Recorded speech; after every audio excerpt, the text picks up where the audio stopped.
போன வாரம் பார்த்தோம் மனுஷகுமாரனுக்கோ தலை சாய்க்க இடமில்லை. என்ன பார்த்தோம்? மத்தேயு 8வது அதிகாரம் 20வது வசனம் பார்த்தோம். நரிகளுக்கு குழிகளும் ஆகாயத்து பறவைகளுக்கு கூடுகளும் உண்டு, மனுஷகுமாரனுக்கோ தலை சாய்க்க இடமில்லை. இதை தான் நம்ம பார்த்தோம். இதில் தலை சாய்க்க அப்படின்னா அதில் நம்ம அர்த்தம் என்னன்னு பார்த்தோம். அவருக்கு ராத்திரி தங்குறதுக்கு, அதாவது ஒரு வீட்டில் தங்குறதுக்கு இடம் கொடுக்கல. பேசிக்கலி அவருக்கு ராத்திரி தலை சாய்ச்சி தூங்குறதுக்கு எருசலேம் நகரில் யாரும் அவருக்கு இடம் தரல. எருசலேமுக்கு வெளியில் அவர் தங்கினார். மரியாள் வீட்டில் யோவான் 11வது அதிகாரத்தில் பார்க்குறோம். மார்த்தாள் மரியாள் வீட்டில் தங்குறாரு.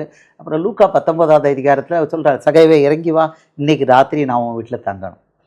சகை வீட்டில் தங்கினார்.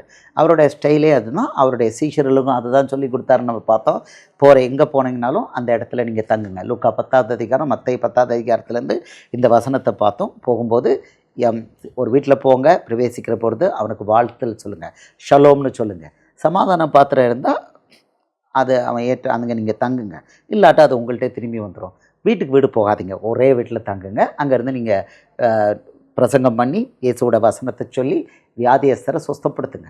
ராஜ்யத்தின் உபதேசத்தை சொல்லி விடுதலை பண்ண வேண்டியவங்களை விடுதலை பண்ணுங்கள். உங்களுக்கு வேலைக்காரன் தன் கூலிக்கு, அதாவது ஆகாரத்துக்கு பாத்திரம் இருக்கான்னு மத்தேயு 10:10 லூக்கா 10:7 சொல்லிட்டாரு. ஆகாரம் தான் பாத்திரம், இது கூலி. அவர் கூலி கொடுக்குறார். அந்த கூலியை மனுஷன்ட்ட வாங்கிடக்கூடாது. இந்த காணிக்கை தசமபாகம் அப்படிலாம் ஒன்றுமே இல்லை அப்படின்ட்டாரு. நம்ம அதையும் பார்த்தோம். லூக்கா 22வது அதிகாரம் 35வது வசனத்தில் அவர் கேட்குறாரு, உங்களோட பணப்பையும் சாமான் பையும் இல்லாமல் அனுப்பின போது உங்களுக்கு ஏதாவது குறைவு உண்டாயிருந்ததை கேட்குறாரு. அவங்க சொல்கிறாங்க, ஒன்றும் குறைவாக இருந்ததில்லை. ஸோ ரொம்ப கிளியர். அவர் சிலுவைக்கு போகிறதுக்கு முன்னால் இந்த வசனத்தை கேட்டு அவர் கூலி வாங்கக்கூடாது, மனுஷன்ட்ட கூலி வாங்கக்கூடாது, பணம் ஏன்னா வாங்கக்கூடாது அப்படிங்கிறது ரொம்ப தெளிவாக கொடுத்துருக்காரு.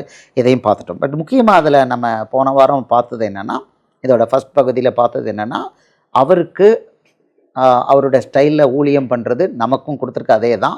அதாவது நம்ம எங்கே போகிறோமோ அங்கே இயேசுவோட பிள்ளை வீட்டில் தங்கணும், அங்கேருந்து வேலை பண்ணணும், ஸ்டார் ஹோட்டல் எதிர்பார்க்கக்கூடாது. என்ன இருக்குதோ கொடுக்குறத சொல்கிறார். கொடுக்குறத உனக்கு முன்னால் வச்சதை சாப்பிடுங்க, அதான் சொல்கிறார். சாப்பிடுங்க, எனக்கு இப்படித்தான் பண்ணித்தாங்க, அதெல்லாம் கிடையாது. என்ன அந்த வீட்டில் இருக்கோ அதை சாப்பிடுங்க. அங்கே இருக்கிறவங்க நோயாளிகளை சொஸ்தப்படுத்துங்க. மெயினாக நோயாளிகளை சொஸ்தப்படுத்துங்க, ராஜ்யத்தின் உபதேசத்தை பிரசங்கம் பண்ணுங்கள். இதுதான் ஸ்டைல்னு சொல்லிட்டாரு. அவர் அதை தான் பின்பற்றினார். 3.5 வருஷம் இயேசுப்பா ஊழியம் பண்ணும்போது அவர் இதை தான் பண்ணார். ஆனால் இந்த வசனம் அவர் சொன்னது மத்தேயு 8வது அதிகாரம் 20வது வசனத்துலேயும் லூக்காலையும் அவர் சொன்னதில் அது முக்கியமாக அது தீர்க்க தரிசனம். அது தீர்க்க தரிசனம் அவர் சொல்லியிருக்கிறாரு.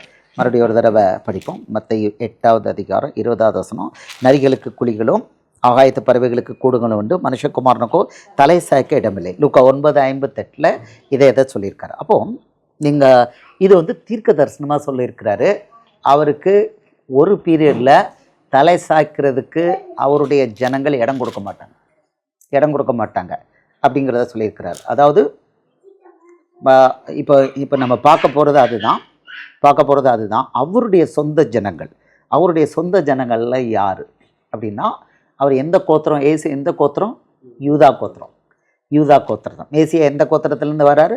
யூதா கோத்திரத்தில். அவர் மேசியா யூதா கோத்திரத்துலேருந்து வந்தார். யூதா கோத்திரங்காரங்க அவரை கம்ப்ளீட்டாக தங்க கூட இடம் கொடுக்க மாட்டாங்க. அடுத்தவங்கள இடம் கொடுத்தாங்க. அங்கே கோத்திரம் தான், 12 கோத்திரம். அங்கே ரூல் படி என்னன்னா, பழைய ஏற்பாட்டில் யூதா கோத்திரத்துக்காரன் லேவி கோத்திரக்காரனை கல்யாணம் முடிக்க முடியாது, தடை பண்ணியிருக்காரு. நியாயப்பிரமாணத்தில் தடை கொடுத்துருக்கிறாரு. அந்தந்த கோத்திரத்துக்குள்ளே தான் கல்யாணம் பண்ணணும். வெளி கோத்திரத்தில் வெளியில் போகக்கூடாது, வெளியில் போய் கல்யாணம் பண்ணக்கூடாது. அப்படின்னா பார்த்தீங்கன்னா வெளியில் அவ்வளோ இந்த கட்டுப்பாட்டோடு இருக்கும் பொழுது, இப்போ அவர் தங்கணும் அப்படின்னா பழைய இதில் அவர் எங்கே பிறந்து வளர்ந்தார்? நாசரேத்தில் இருந்தார். அதுக்கு பிறகு கப்பர்நகூம். இது கலிலேயாங்கிற இடம். கலிலேயா எனக்கு பேர் எசாயா 9:1-2 பார்க்குறோம். புறஜாதியாரோட கலிலேயான்னு சொல்லிட்டாங்க. இது நப்தலி செபுலோன் இவங்க கடற்கரையோடு வாழ்வாங்கன்னு சொல்லி க்ளீனாக நீங்கள் பார்த்தீங்கன்னா ஆதியாகமம் 50வது அதிகாரத்தில் க்ளீனாக யாக்கோப் ஒவ்வொருத்தரையும் ஆசீர்வதிக்குன்னு சொல்லிட்டான். நீ கடற்கரை ஓரம் தான் இருப்ப. அவன் கரெக்டாக இருக்கான். நப்தலி செபுலோன் அவங்க சபிக்கப்பட்ட ஒரு 2 ட்ரைபு. அவங்க ஏன் சபிக்கப்பட்டாங்க நம்ம பார்த்தோம் ஏற்கனவே. அவங்க சாபத்தில் இருந்தாங்க. அந்த இடத்துல போய் பிற்காலத்தில் மகிமைப்படுத்துவாங்க. ஏசாயா 9:2 சொன்னபடி இயேசு மகிமைப்படுத்தியிருக்கிறாரு. அப்போது இதில் அந்த நப்தலிக்காரங்க, செபுலோன்காரங்க, மற்ற தான்காரங்க எல்லா பக்கமும் அவரை மரியாதை பண்ணாங்க, தங்கிறதுக்கு இடம் கொடுத்தாங்க. ஆனால் நீங்கள் பார்த்தீங்கன்னா இவன் கூட கொடுத்தாங்க. யார்? யோவான் 4வது அதிகாரம் 40-41. யோவான் 4:40-41 சொல்கிறாங்க. யோவான் 4:40-41 படிங்க. சமாரியர் வந்து அந்நியர் அவங்க எங்க கூட தங்கணும்னு கேட்குறாங்க. யோவான் 4:40-41. சமாரியர் அவரிடத்தில் வந்து தங்களிடத்தில் தங்க வேண்டும் என்று அவரை வேண்டிக் கொண்டார்கள். அவர் 2 நாள் அங்கே தங்கினார். அதுக்கு பிறகு என்ன நடந்தது? அப்பொழுது அவருடைய உபதேசத்தின் நிமித்தம் இன்னும் அநேக பேர் விசுவாசித்து அந்த ஸ்திரீயை நோக்கி, உன் சொல்லி நிமித்தம் அல்ல, அவருடைய உபதேசத்தை நாங்களே கேட்டு அவர் மெய்யாய் கிறிஸ்துவாகிய உலக இரட்சகர் என்று அறிந்து விசுவாசிக்கிறோம் என்றார்கள். அப்போ சமாரியர் வந்து என்னாச்சு? சமாரியர் வந்து அந்நியர். சமாரியரை அவர் ஏசப்பா சொல்லியிருக்கிற அந்நியர் லூக்கா 17வது அதிகாரத்தில் 10 குற்றவாளிகளை சொத்தப்படுத்துறாரு. அவர் சொல்கிறாரு, சுகமானது 10 பேர் இல்ல, ஒரே ஒருத்தன் தானே திரும்பி வந்திருக்கான் அப்படின்னு சொல்லிட்டு 18 லூக்கா 17:18 தேவனை மகிமைப்படுத்துகிறதுக்கு இந்த அந்நியனே ஒழிய மற்றொருவனும் திரும்பி வர காரணமே அப்படிங்கிறாரு. இவன் வந்து சமாரியன். நீங்கள் பார்த்தீங்கன்னா 16வது வசனத்தில் அவருடைய பாதத்தகை முகங்குப்புற விழுந்து அவருக்கு ஸ்தோத்திரம் செலுத்தினான், அவன் சமாரியனாக இருந்தான். அப்போ சமாரியன் வந்து அந்நியன். அப்போ அந்நியர்கள் ரொம்ப ஆர்வத்தோடு கேட்டு எங்கள் கூட 2 நாள் தங்குங்க அப்படின்னு அவர் அங்கே தங்கினார். ஆனால் இவர் எருசலேம் நகருக்குள்ளே வர்றார், கடைசியாக ஊழியம் பண்ண வர்றாரு. அந்த நேரத்தில் என்னாச்சு? எருசலேம் நகரில் அவருக்கு யாரும் தங்க இடம் கொடுக்கல, ஒருத்தரும் தங்க இடம் கொடுக்கல. நம்ம போன வாரம் பார்த்தோம், அவர் எங்கே இருக்கிறாருன்னா எங்களுக்கு சொல்லணும், அவரை நாங்கள் பிடிக்கணும்னா கொலை பண்ணணும். அதுதான், நாங்கள் அவரை கொலை பண்ணணும், எங்களுக்கு இடம் காமிங்க, அவர் எங்கே இருக்கிறாருன்னு கேட்டாங்க. அப்புறம் அவரை இயேசுவை கிறிஸ்துன்னு அறிக்கை பண்ணால் அவனை ஜெப ஆலயத்துக்கு புறம்பாக்கணும்னு சொல்லி கட்டளை போட்டிருந்தாங்க. இதை யோவான் 9வது அதிகாரத்தில் நம்ம பார்க்குறோம். இதையும் நம்ம ஏற்கனவே நம்ம வந்து 22வது வசனம் இதில் யோவான் 9:22 நம்ம ஏற்கனவே படித்தோம். எவனாவது இயேசுவை கிறிஸ்துவன் அறிக்கை பண்ணால் அவனை ஜெப ஆலயத்துக்கு புறம்பாக்க வேண்டும் என்று யூதர்கள் அதற்கு முன்னமே கட்டுப்பாடு செய்திருந்தாங்க. இப்போ நமக்கு கிளியராக இருக்குது, இயேசுவுக்கு யாரும் இடம் கொடுக்கக்கூடாது. அவரை தங்கிறதுக்கு எங்கே இருந்தனா போதும், அவரை எங்கே சொல்லுங்கள், அவரை பிடிக்கணும் அப்படின்னு சொல்லியிருந்தாங்க. அப்போது இதெல்லாம் போன வாரம் நம்ம மெசேஜில் பார்த்துட்டோம், இடம் கொடுக்கல. இப்போ என்னென்னா நமக்கு இதில் அவரை வந்து ரிஜெக்ட் பண்ணது ஃபேக் எண்டில், அதாவது அங்கேருந்து தான் நேராக பிடிபட்டு சிலுவைக்கு போனார். கடைசி பகுதியில், அந்த கடைசி பகுதி இயேசுவோட கடைசி பகுதி வாழ்க்கை, இட் இஸ் ஈக்குவலன் டு அவருடைய 2வது வருகை. அவருடைய வருகையின் காலத்தில் எப்படி அவருக்கு சொந்தமானவர்கள் அவரை ரிஜெக்ட் பண்ணாங்களோ அதே போல் அவருக்கு சொந்தமானவர்கள் யார்? ரட்சிக்கப்பட்டு ஞானஸ்தானம் எடுத்தவங்க, அவங்க அவரை ரிஜெக்ட் பண்ணுவாங்க. இதான் தீர்க்க தரிசனம். யோவான் 1:11 இதில் அவருக்கு சொந்தமானவர்கள்ங்கிறது யாருன்னு நீங்கள் புரிஞ்சுக்கணும். யோவான் 1:11.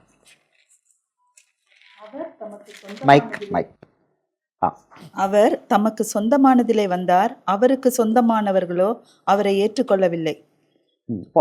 அவர் தமக்கு சொந்தமானதிலே வந்தார், அவருக்கு சொந்தமானவர்களோ அவரை ஏற்றுக்கொள்ள. இந்த அவருக்கு சொந்தமானவர்கள் யார் அப்படிங்கிறத நீங்கள் புரிஞ்சுக்கணும். நம்ம நினைச்சிடக்கூடாது மிச்சம் மொத்தம் 12 கோத்திரம், அப்படி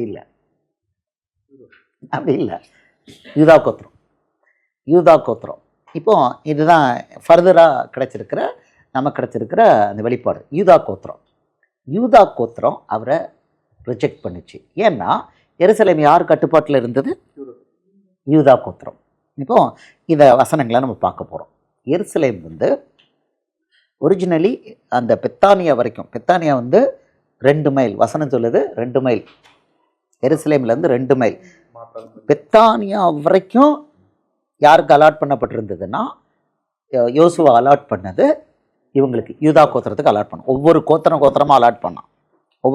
கோத்திரமாக அலாட் பண்ணினா, இதில் இந்த யூதா கோத்திரத்துக்கு அலாட்மெண்ட் எங்கே இருக்குன்னா, யோசுவா புத்தகம் 15வது அதிகாரம் 1, 2, 3.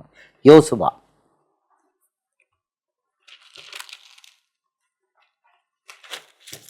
புத்தகம் 15, 1, 2, 3.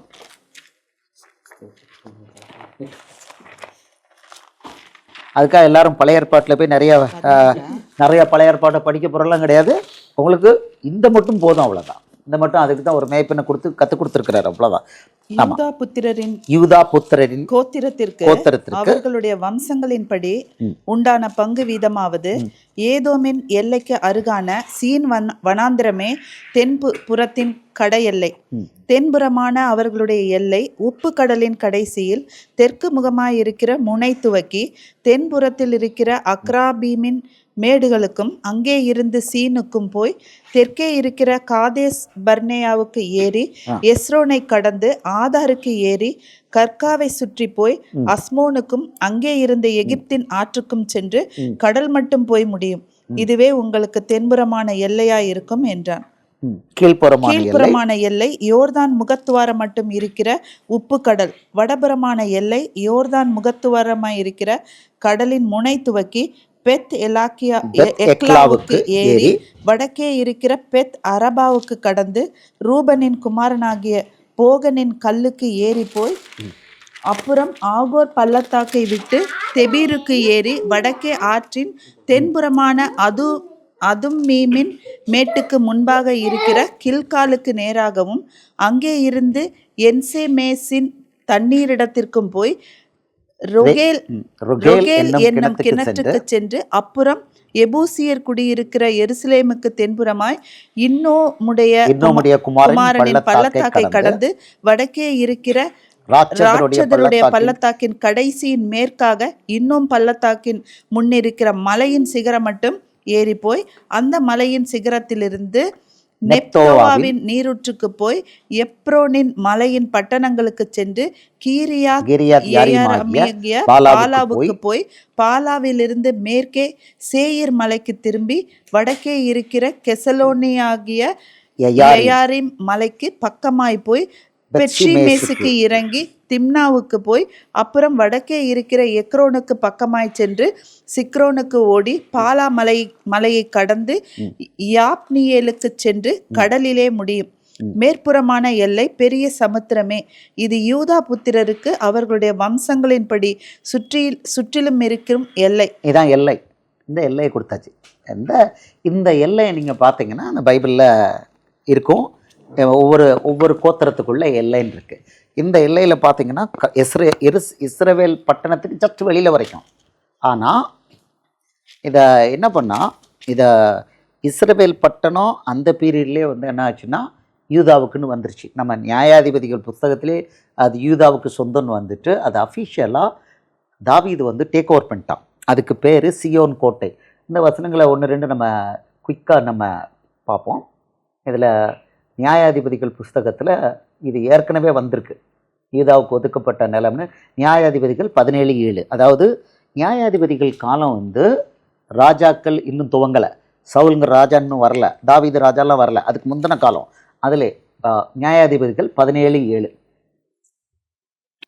யூதாவில் உள்ள பெத்லகேம் ஊரானும் பெத்லகேம் ஊரானும் லேவியனுமான ஒரு வாலிபன் அங்கே தங்கியிருந்தார். இன்னும் 2 வசனம் இருக்கு. அதாவது சவுல் வர்றதுக்கு முன்னால தாவீதெல்லாம் ராஜாவா வர, ராஜாக்கள் உருவாவதற்கு முன்னே, ராஜாக்கள் காலம் உருவாக்குறதுக்கு முன்னாமே இது யாருக்கு போயிடுச்சு? இது யூதாவுக்கு வந்தாச்சு. யூதாவுக்கு வந்தாச்சு. இப்போ யூதாவுக்கு வந்தாச்சு. இதை தாவீது டேக் ஓவர் பண்ணான். இந்த பெத்லகேமை தாவீது ராஜாவானவுடனே அவன் அதை பிடிச்சி அதுக்கு அதுக்கு பேர் சியோன் கோட்டை. அதை தாவீதின் நகரம்னு அதுக்கு பேர் விட்டான். தாவீதின் நகரம். அது கொஞ்சம் நமக்கு அந்த பேக்ரவுண்ட் ஃபஸ்ட்டு ஒன்று என்ன சீக்வன்ஸில் ஆவியானவர் கொடுக்குறாரோ அந்த சீக்வன்ஸில் வசனங்களை பார்ப்போம். இந்த பட்டணம் ஒரிஜினலாக எருசலேம் பட்டணம் அந்த அலாட்மெண்ட்டில் ஜஸ்ட்டு அந்த ஒரு எல்லையில் வெளியில் இருந்தது. அது பென்யமீன் கோத்திரம். அவனுடைய அந்த பென்யமீன் கோத்திரத்துக்கு 2 பிள்ளைங்க. அவங்க யோசேப்போட பிள்ளை பேர் தான் பென்யமீன். இன்னொரு பிள்ளை பேர் என்ன? பேர் மறக்க. ஆமாம், யோசேப்போட வம்சத்துக்கு இது அலாட் பண்ணது. அந்த அடிஷ்னலாக எப்ராயிம் மனாசே எப்ராயிம் மனாசேக்கு அலாட் பண்ணப்பட்ட சின்ன பகுதி. அவனுக்கு ஆடான கொடுத்தாரு, யோசேப்பு நிமித்தம் ஆடான கொடுத்தாரு. எப்ராயிம் மனாசேக்கு கொடுக்கப்பட்ட பகுதி இந்த இஸ்ரவேல் மட்டும் ஒட்டி வந்தது. ஆனால் அதை அப்பமே யூதான்னு எடுத்துக்கிட்டாங்க.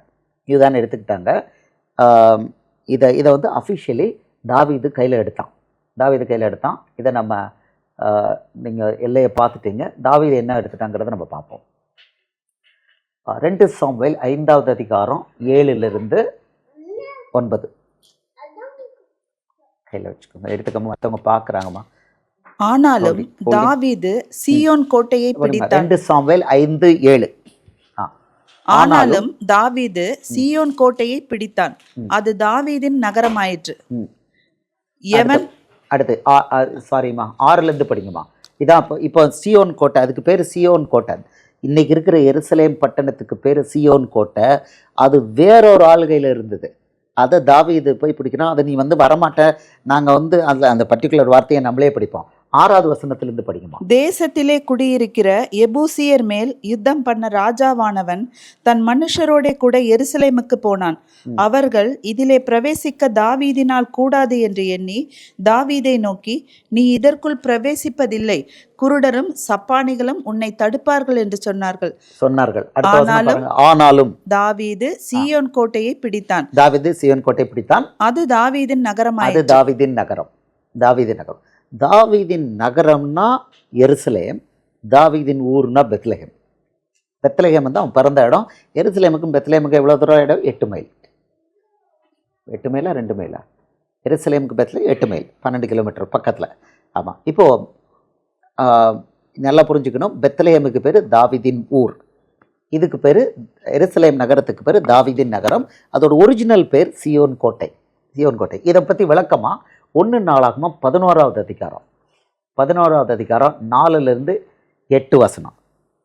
1 நாளாகமம் 11 4லிருந்து 8. அதில் அந்த ஹிஸ்ட்ரி இது இதுக்காக பழைய ஏற்பாட்டில் போய் பெரிய ஆராய்ச்சியில் இறங்கிறாதீங்க. ஜஸ்ட்டு உங்களுக்கு மேய்ப்பெண்கிற முறையில் எனக்கு வச்சு சொல்லிட்டார். நானும் டக்குன்னு எடுத்துருக்கேன், அவ்வளோதான். உங்களுக்கு அதெல்லாம் கற்றுக் கொடுத்துருவார், அவ்வளோதான். இதெல்லாம் ஹிஸ்ட்ரி கொஞ்சம் தெரிஞ்சுக்கிட்டா போதும், அவ்வளோதான். 1 நாளாகமம் 11 படிக்குமா. பின்பு தாவீது இஸ்ரவேல் அனைத்தோடும் கூட எபூசாகிய எருசலேமுக்கு போனான். அதுக்கு பேரு எபூஸ். எருசலேமுக்கு பேர் எபூஸ் ஆகிய எருசலேமுக்கு போனான். எபூசியர் அத்தேசத்தின் குடிகளாய் இருந்தார். எருசலேம்ல யார் ஒரிஜினலா இருந்தா? இது கிமு 1100. எபூசியர் தான் எருசலேம்ல குடிகளா இருந்தாங்க. எபூசியர் எருசலேம் குடிகளா இருந்தார்கள். அப்பொழுது எபூசின் குடிகள் தாவீதை நோக்கி, நீ இதற்குள் பிரவேசிப்பதில்லை என்றார்கள். இதற்குள் பிரவேசிப்பதில்லை, கோட்டை. அது கோட்டை. இந்த கோட்டைக்குள்ள நீ பிரவேசிப்பதில்லை, இதற்குள் நீ பிரவேசிப்பதில்லை என்றார்கள். ஆனாலும் தாவீது சீயோன் கோட்டையை பிடித்தான். கோட்டையை பிடிச்சிட்டான். அது தாவீதின் நகரமாயிற்று.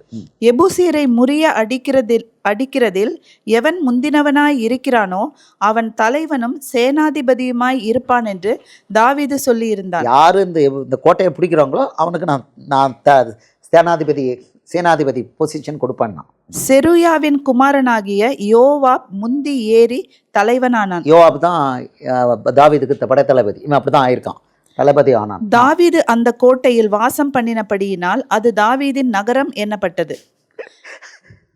தாவீதின் நகரம். இந்த இயேசு எப்படி வந்தாரு? தாவீதின் குமாரனா வந்தார். தாவீதின் குமாரன் இஸ் ஈக்குவல் டு 2வது தாவீது. அதுக்கு நான் வசனம் தரேன். விழுந்த போதனை தாவீதின் கூடாரத்தை திரும்பி எடுப்ப கட்டுறதுக்கு தான் வந்தார். 2nd David. அவர் தாவீது ராஜாவை தான் வந்திருக்கிறாரு. அவரோட நகரம் அது மகாராஜா நகரம்னு சொல்றாரு. நீங்கள் வானத்தின் மேலே பண்ணாதீங்க, அது தேவனுடைய சிங்காரம். மத்தேயு 5:32 பார்த்தீங்கன்னா பூமி அவரோட பாதப்படி. எருசலேம் நகரத்தின் மேலே நீங்கள் எதுவும் சொல்லாதீங்க, ஏன்னா எருசலேம் அது அவருடைய நகரம், மகாராஜா நகரம். இது அவருடைய நகரம். அவர் தாவீதின் குமாரனா வந்திருக்காரு. It is his town, his city. நீங்கள் புரிஞ்சுக்கணும், எருசலேம் இயேசுடைய சிட்டி. இயேசு தாவீதின் குமாரனா வந்திருக்கிறார், அவரோட city. It is his city. இதோட பேக்ரவுண்ட் பாருங்கள். தாவீது பிறந்த இடத்துல பெத்லெஹேமில் பிறந்தார். இப்போ அந்த பட்டணத்துக்குள்ளே தான் வராரு. அங்கே தான் அவர் ரிஜெக்ட் பண்ணிட்டு இப்போ பிற்பாடு அவன் நகரத்தை மில்லோ தொடங்கி சுற்றிலும் கட்டினான் இருக்குது. நீங்கள் பார்த்துட்டீங்க, இவ்வளோதான். இப்போது இதில் 5வது வசனத்தில் நீங்கள் ஏற்கனவே பார்த்துட்டீங்க. அப்பொழுது எபேசின் குடிகள் தாவீதை நோக்கி நீ இதற்குள் பிரவேசித்ததில்லை என்றார்கள். ஆனாலும் தாவீது சியோன் கோட்டையை பிடித்தான். அது தாவீதின் நகரமாயிற்று. இப்போ இப்படிப்பட்ட தாவீதின் நகரம், இது வந்து தாவீதோட நகரம், அதுதான் மகாராஜாவுடைய நகரம்.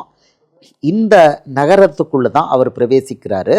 இந்த இந்த நகரம் இந்த தாவீதோட என்டையர் விழுந்து போன அந்த சிங்காசனத்தை எடுத்து கட்டுறதுக்கு தான் மேசியா வர்றாருன்னு தீர்க்க தரிசனம். ஆமோஸ் 9:12. ஆமோஸ் 9:12, அப்போஸ்தலர் 2:17. ஆமோஸ் 9:12.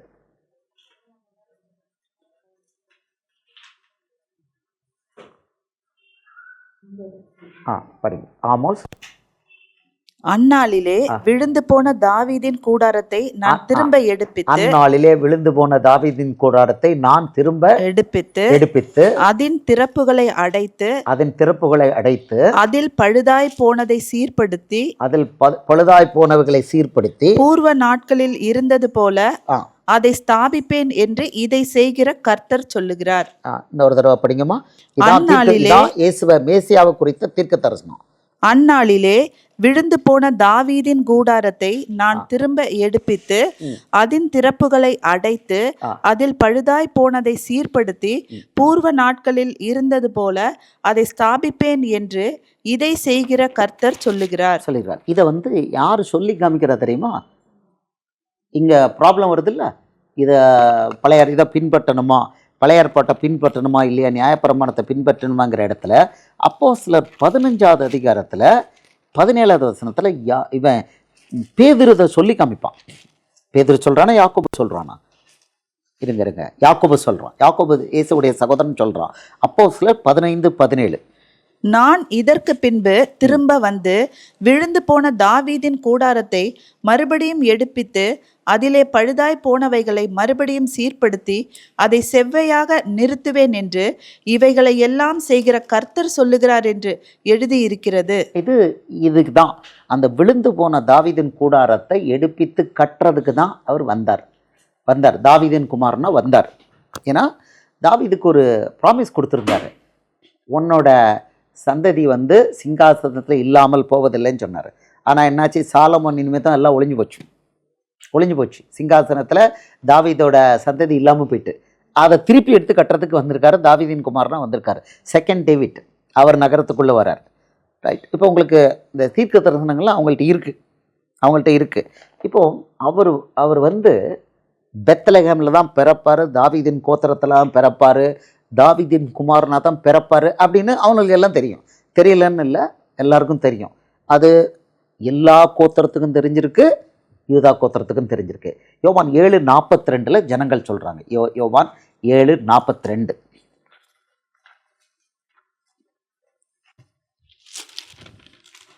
இவ்வளவு தெரிஞ்சு அவரை ரிஜெக்ட் பண்ணாங்க.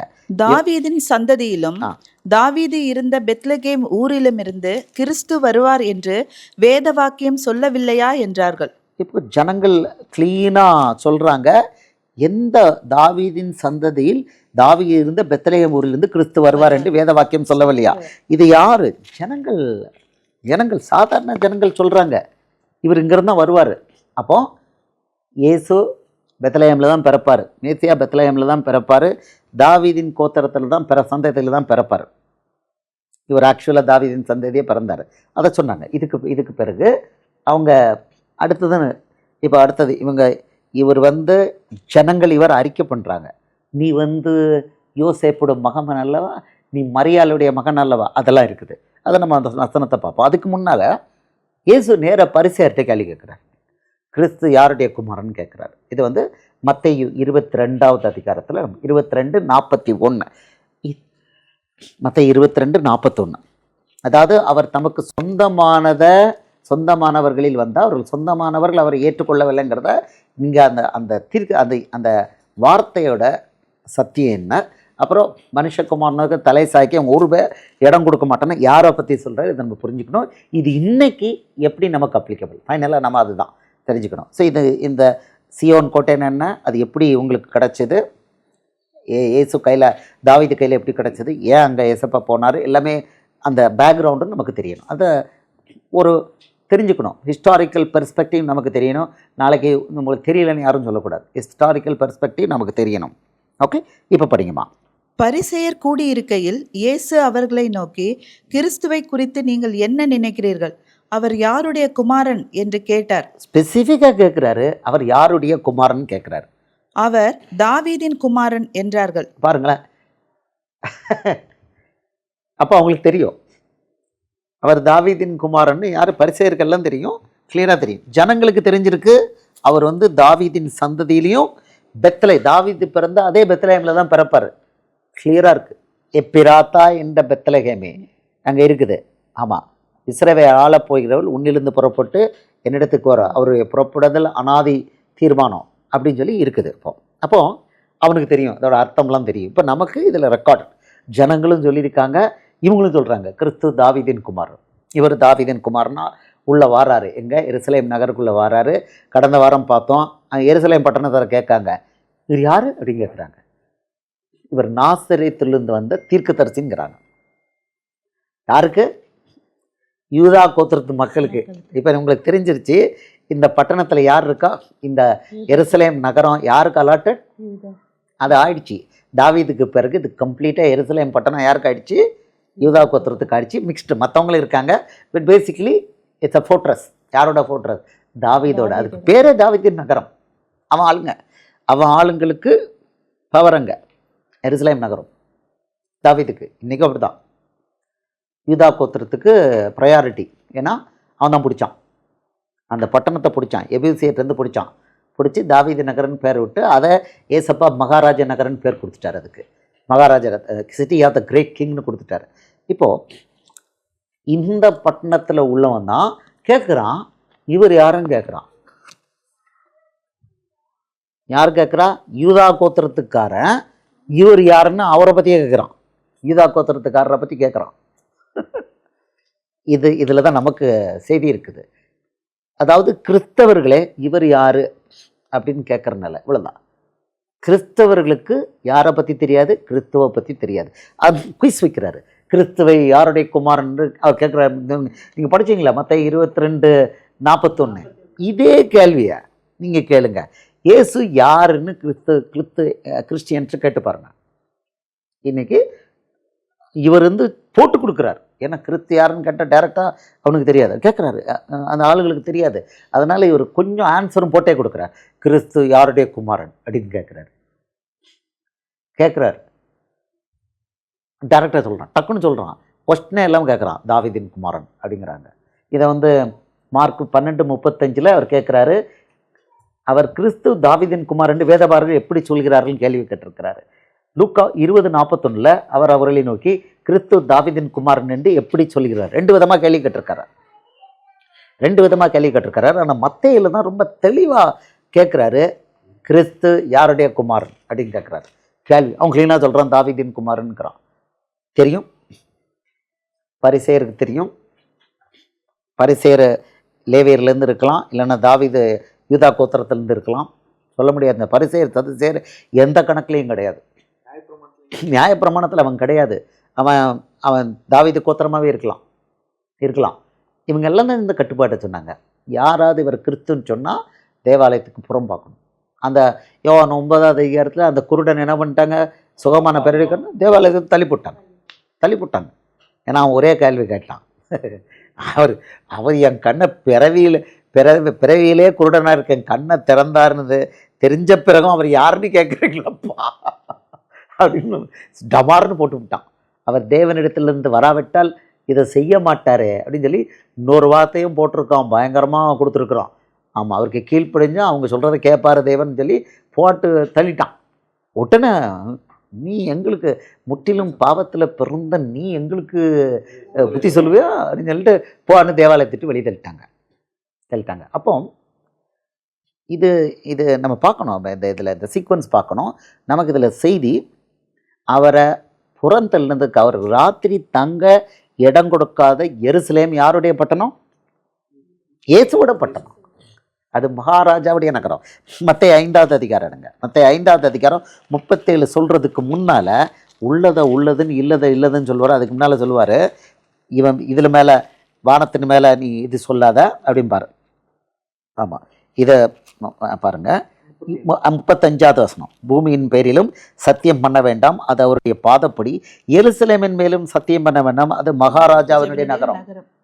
நீங்கள் ஏற்கனவே மல்கியா 1:18 பார்த்தீங்க, நான் மகத்துவமான ராஜான்னு அவரே சொல்லியிருக்கிறார். ஸோ இவர் ஆமாம், அது 1:18 தானே. மல்கியா 1வது அதிகாரம் 14வது வசனம். அது சொல்கிறாரு, நான் மகத்துவமான ராஜா. ஸோ அவர் இயேசுவுக்கு பேர் மகத்துவமான ராஜா. இங்கே அவருடைய நகரம் மகாராஜாவுடைய நகரம். அவர் தான் அந்த மகாராஜா, த கிரேட் கிங். அவருடைய அதில் தான் ரூல் பண்ண போகிறாரு. அவர் தான் அதில் கால் வைக்க போகிறாரு, ஒலியமலையில் கால் வைக்க போகிறாருன்னு இருக்குது.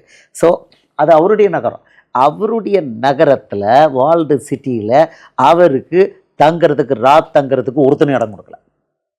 அப்படின்னா அடுத்தது இது எந்த பீரியடில் நடந்ததுன்னா, அவர் அவருடைய ஊழியத்தை நிறைவேற்றி சிலுவைக்கு போகிறார், அதுக்கு முன்னால். அப்படின்னா இப்போ சிக்னிஃபிகன்ஸ் அவருடைய வருகைக்கு முன்னால். அவர் வருகைக்கு முன்னால் அதில் யோவான் 1:11 அவர் தமக்கு சொந்தமானதில் வந்தார், அவருக்கு சொந்தமானவர்களோ அவரை ஏற்றுக்கொள்ளவில்லை. அப்படி அதே போல் இயேசுவை அவர் 2வது வருகையில் வரும்போது அவருக்கு சொந்தமானவர்கள் யார்? யோவான் 1:12 கொடுத்துட்டாரு. அவருடைய நாமத்தின் மேல் விசுவாசம் உள்ளவர்களாய் அவரை ஏற்றுக்கொண்டவர்கள் எத்தனை பேர்களோ அத்தனை பேரும் தேவனுடைய பிள்ளைகளாகும்படி அவர்களுக்கு அதிகாரம் கொடுத்தார். இவங்க தான் ஞானஸ்நானம் ரட்சிக்கப்பட்டு தண்ணியில் முங்கி ஞானஸ்நானம் எடுத்தவங்க தான் அவருக்கு சொந்தமானவர்கள் அவர் ஏற்றுக்கொள்ள மாட்டாங்கன்னு தான் தீர்க்க தரிசனம். இதுதான் தீர்க்க தரிசனம். யூதா கோத்திரம் தான் அவர் ரிஜெக்ட் பண்ணிச்சு. யூதா கோத்திரம் மட்டும் அவர் எங்க ஆளு அப்படின்னு சொல்லியிருந்தாங்கன்னா அவங்க எவ்வளோ பிரதான ஆச்சரிக்கு எவனாலும் எந்திரிக்க முடியாது, யாரும் நிற்க முடியாது. யூதா கோத்திரத்துக்கு எதிராக ஒருத்தர் நிற்க முடியாது, அது பலமானது. யூதா கோத்திரத்துக்கு எதிராக இஸ்ரவேலில் யாரும் எந்திரிச்சு நிற்க முடியாது. ஏன்னா தாவீது. இன்னைக்கு இஸ்ரவேலருக்கு பேர் யாரால் வருது? தாவீது. அவன் சொல்கிறாங்களே, அவன் பேருன்னு சொல்கிறாங்க. நம்ம கோத்திரப்பதா தாவீது இங்கே அடக்கம் பண்ணப்பட்டிருக்காருன்னு சொல்கிறான். இங்கே கல்லறை நாள் வரைக்கும் நமக்கு இருக்குது. ஆமாம், அவங்களுக்கு முக்கியமானது இது. இப்போ பார்த்தீங்கன்னா அவங்க இஸ்ரவேல்ங்கிற பேர் எப்படி ஆயிடுச்சு? யூதா கோத்திரத்தின் பேரில் யூதர்னு ஆயிட்டு. இன்றைக்கி அவங்க பேரே யூதர்னு ஆயிட்டு. அது ஏற்கனவே இயேசுவின் நிமித்தம் வந்துருச்சு. அவங்க பேர் யூதர் கிடையாது, இஸ்ரவேலருங்கிறது மாறி யூதர்னு வந்திருக்கு. யூதா மீன்ஸ் யூதா கோத்திரம். ஸோ யூதா கோத்திரத்துக்காரங்க எழுந்து நின்று, மூப்பர்கள் எழுந்து நின்று, இல்லை அவர் எங்கள் ஆள் பழைய ஏற்பாட்டில் எல்லாம் எந்திரிச்சு நின்னாங்க. எல்லோரும் விட்டுட்டு போயிட்டாங்க. வசனம்லாம் இருக்குது. யூதா கோத்திரம் மட்டும் அவனை ராஜாவை எடுத்துக்கிட்டு முதல்ல, மற்றவங்களாம் விட்டாங்க. அப்புறம் எல்லாரும் எடுத்து சேர்ந்தாங்க. ஃபஸ்ட்டு யூதா கோத்திரம் ஃபுல்லாக அவன் பின்னால் நின்றுச்சு, அணியாக நின்னாங்க. ஸோ யூதா கோத்திரம் அவனுடைய சொந்த ஜனங்கள் பழைய ஏற்பாட்டில் அவங்க கூட நின்னாங்க. ஆனால் அதே ஜனங்கள் தாவீதின் குமார்னு அவர் வரும்பொழுது அந்த விழுந்து போன தாவீதின் கூடாரத்தை திரும்பி கட்டுறதுக்கு இப்போ அவர் பரலோகத்தில் தாவீதா உட்காந்துருக்காரு, இஸ்ரவேலை ஆட்சி பண்ணிக்கிட்டு இருக்கிறாரு. நிரந்தர தாவீது ராஜா அவர் தான். அவர் வந்திருக்கிறாரு, அந்த சிங்காசனத்தை எழும்பி கட்டுறதுக்கு வந்திருக்கிறாரு. தாவீதுக்கு கொடுத்த அந்த வாக்கை நிறைவேற்றுறதுக்கு வந்திருக்கிறாரு. வசனம் தெளிவாக இருக்குது. ஆமாம், 9:12 அவனுக்கு தெரியும். அவர் வருவார், தாவீதின் குமாரனை வருவார், ரெஸ்டோர் பண்ணுவார், தாவீதுக்குள்ள பேரை ரெஸ்டோர் பண்ணுவார். அவன் சிங்காசனத்தில் பர்மனண்ட்டாக உட்காருவார். இதுதான். ஸோ எல்லாம் தெரிஞ்ச பிறகும் அவன் அவ்வளோ பேர் என்ன பண்ணிட்டான்? அவரை ரிஜெக்ட் பண்ணினாங்க. அது தீர்க்க தரிசனமாக பண்ணி காமிச்சார். தீர்க்க தரிசனமாக அவன் ரிஜெக்ட் பண்ணுறதை காமிச்சு நமக்கு பாடம். அவர் வருகை காலம் இந்த காலம், இந்த கடைசியில் வருகை முடிவு. அவர் சிலுவை மாதிரி இப்போது 2ஆம் வருகை. இந்த காலத்தில் அவருக்கு சொந்தமானவர்கள் யோவான் 1:12 படி தண்ணியில் முங்கி ஞானஸ்தானம் எடுத்தவர்கள் அவரை யாருன்னு கேட்பாங்க. நம்பர் 1, இவர் யார்? எருசலேம் நகருக்குள்ளே நுழையும் போது ஹூ இஸ் ஹி? இன்றைக்கி வியாதி குணமாகுது, டக்குன்னு கை சரியில்லைன்னா உயருது, கேன்சர் குணமாகுது. ஒரிஜினல் இயேசு. இந்த இயேசு அவங்களுக்கு தெரியாது, சர்ச்சு கிறிஸ்தவர்களுக்கு தெரியாது. அப்புறம் மத்தேயு, மார்க்கு, லூக்கா வசனத்தை தான் பின்பற்றணும், அதைத்தான் போதிக்கணும்னு இயேசு சொன்ன வசனங்கள் எதுவும் அவங்களுக்கு தெரியாது. யோவான் 14:15 சொல்லியிருக்கிறாரு, என்னிடத்தில் அன்பாயிருந்த என் கற்பனைகளை கை கொள்ளுங்க. அப்புறம் 23 சொல்கிறார். யோவான் 14:23 இயேசு அவனுக்கு பிரதியுத்தரமாக, ஒருவன் என்னில் அன்பாயிருந்தால் அவன் என் வசனத்தை கை கொள்வான், என் பிதாவினிடத்தில் அன்பாயிருப்பார், நாங்கள் அவனிடத்தில் அவனோட வாசம் பண்ணுவோம். 24 யோவான் 14:24 என்னில் அன்பாயிராதவன் என் வசனங்களை கை கொள்ள மாட்டான். 25 சொல்லிட்டாரு, நான் இவைகளை இருக்கும்போது உங்களோடு இருக்கும்போதே இவைகளை உங்களுக்கு சொன்னேன். எனக்கு பின்னால் வரப்போகிற என் நாமத்தில் வரப்போகிற சத்திய ஆவியானவர் தேற்றரவானார், நான் சொன்னதை நினைப்பூட்டுவார். அப்படின்னா என்ன அர்த்தமா? ஏது வாய் திறந்து பேசுனது தான் பைபிள், பின்பற்ற வேண்டிய பைபிள். ஆவியானவர் இயேசு சொன்னதை நினைப்பூட்டுவார். இதெல்லாம் ஒரிஜினல் இயேசு, இது யாருக்கும் தெரியாது. இது சொன்னால் அப்படியா? இப்போ ஒரு 2 நாளைக்கு முன்னால் எனக்கு ஒரு சகோதரர் ஃப்ரெண்டு வெளியே ஸ்டேட்லேருந்து வந்திருந்தார். அவர் சர்ச்சில் பிரசங்கம் பண்ணுறாரு, வேலையும் பார்த்துட்டு வெளியில் வேலையும் பார்த்துட்டு சர்ச்சும் நடத்துகிறாரு. அவர் இடத்துல போய் நானும் ஒரு 8-9 வருஷத்துக்கு முன்னால் பிரசங்கம் பண்ணியிருக்கேன். அவர் ஒரு அன்பு நிமித்தம் வந்தார். அவர்கிட்ட சொன்னேன், இயேசு ஒரு 10 கற்பனைகள் கொடுத்துருக்காரு, எங்கே இருக்குது தெரியுமான்னு கேட்டேன். 4 சர்ச்சு நடத்துகிறாருங்க, பாம்பே சிட்டியில் 4 சர்ச் நடத்துகிறாரு. நான் கேட்டேன், அவர் ஃப்ரெண்டுனால அதெல்லாம் கேட்கலாம், அவர் மட்டுப்படுத்துறதில்ல. பிரதர், இயேசு ஒரு 10 கற்பனைகள் கொடுத்துருக்காரு, எங்கே இருக்குது தெரியுமா? தெரியலையே பிரதர், படிக்க சொன்னேன்.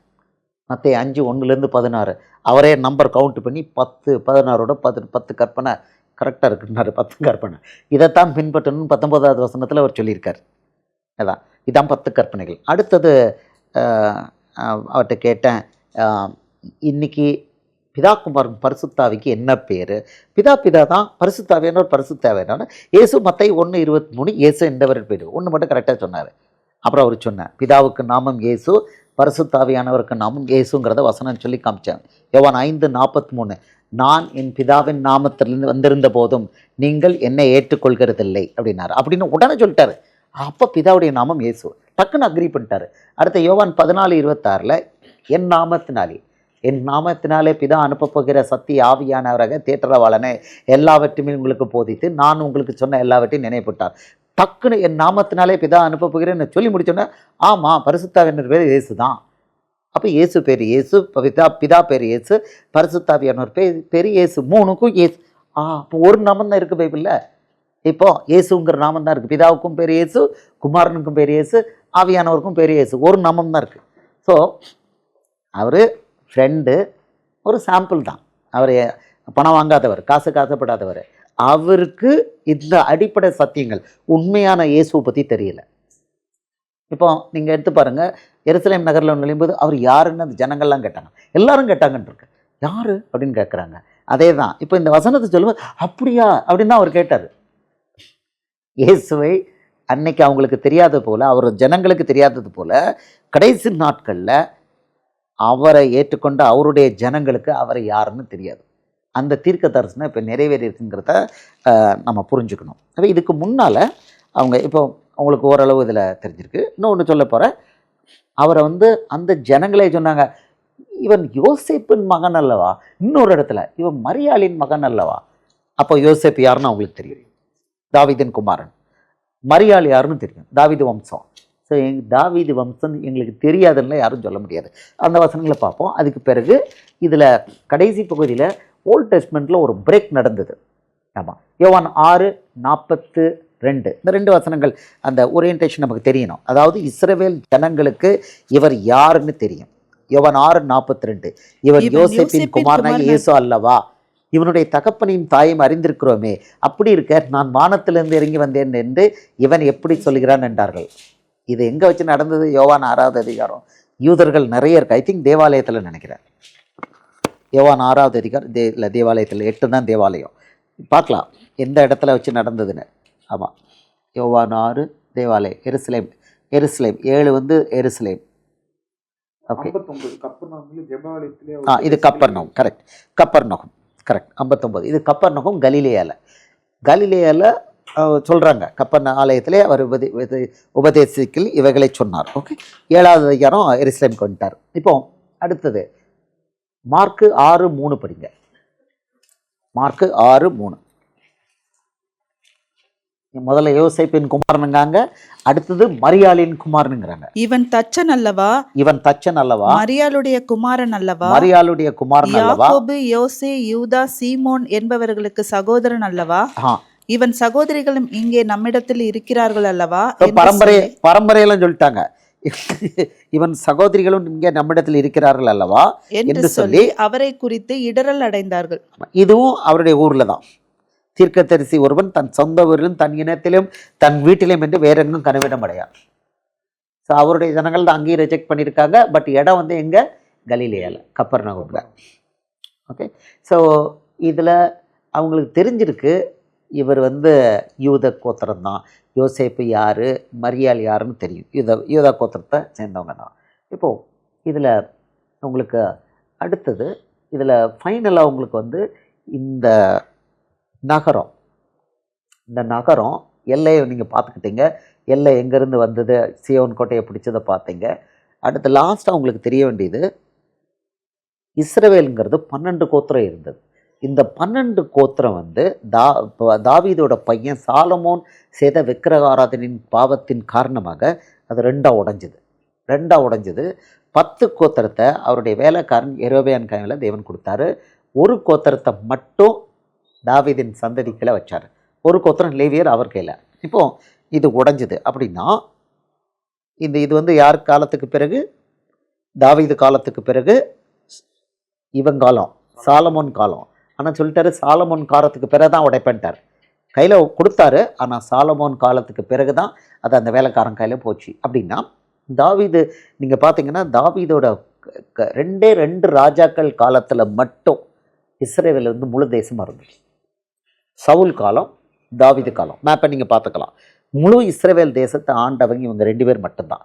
அதுக்கு பிறகு வந்தவங்கெல்லாம் ஒன்று யூதா கோத்திரம் வந்து எருசலேம் அதை சுற்றி இருக்கிற அந்த பகுதி மட்டும்தான்.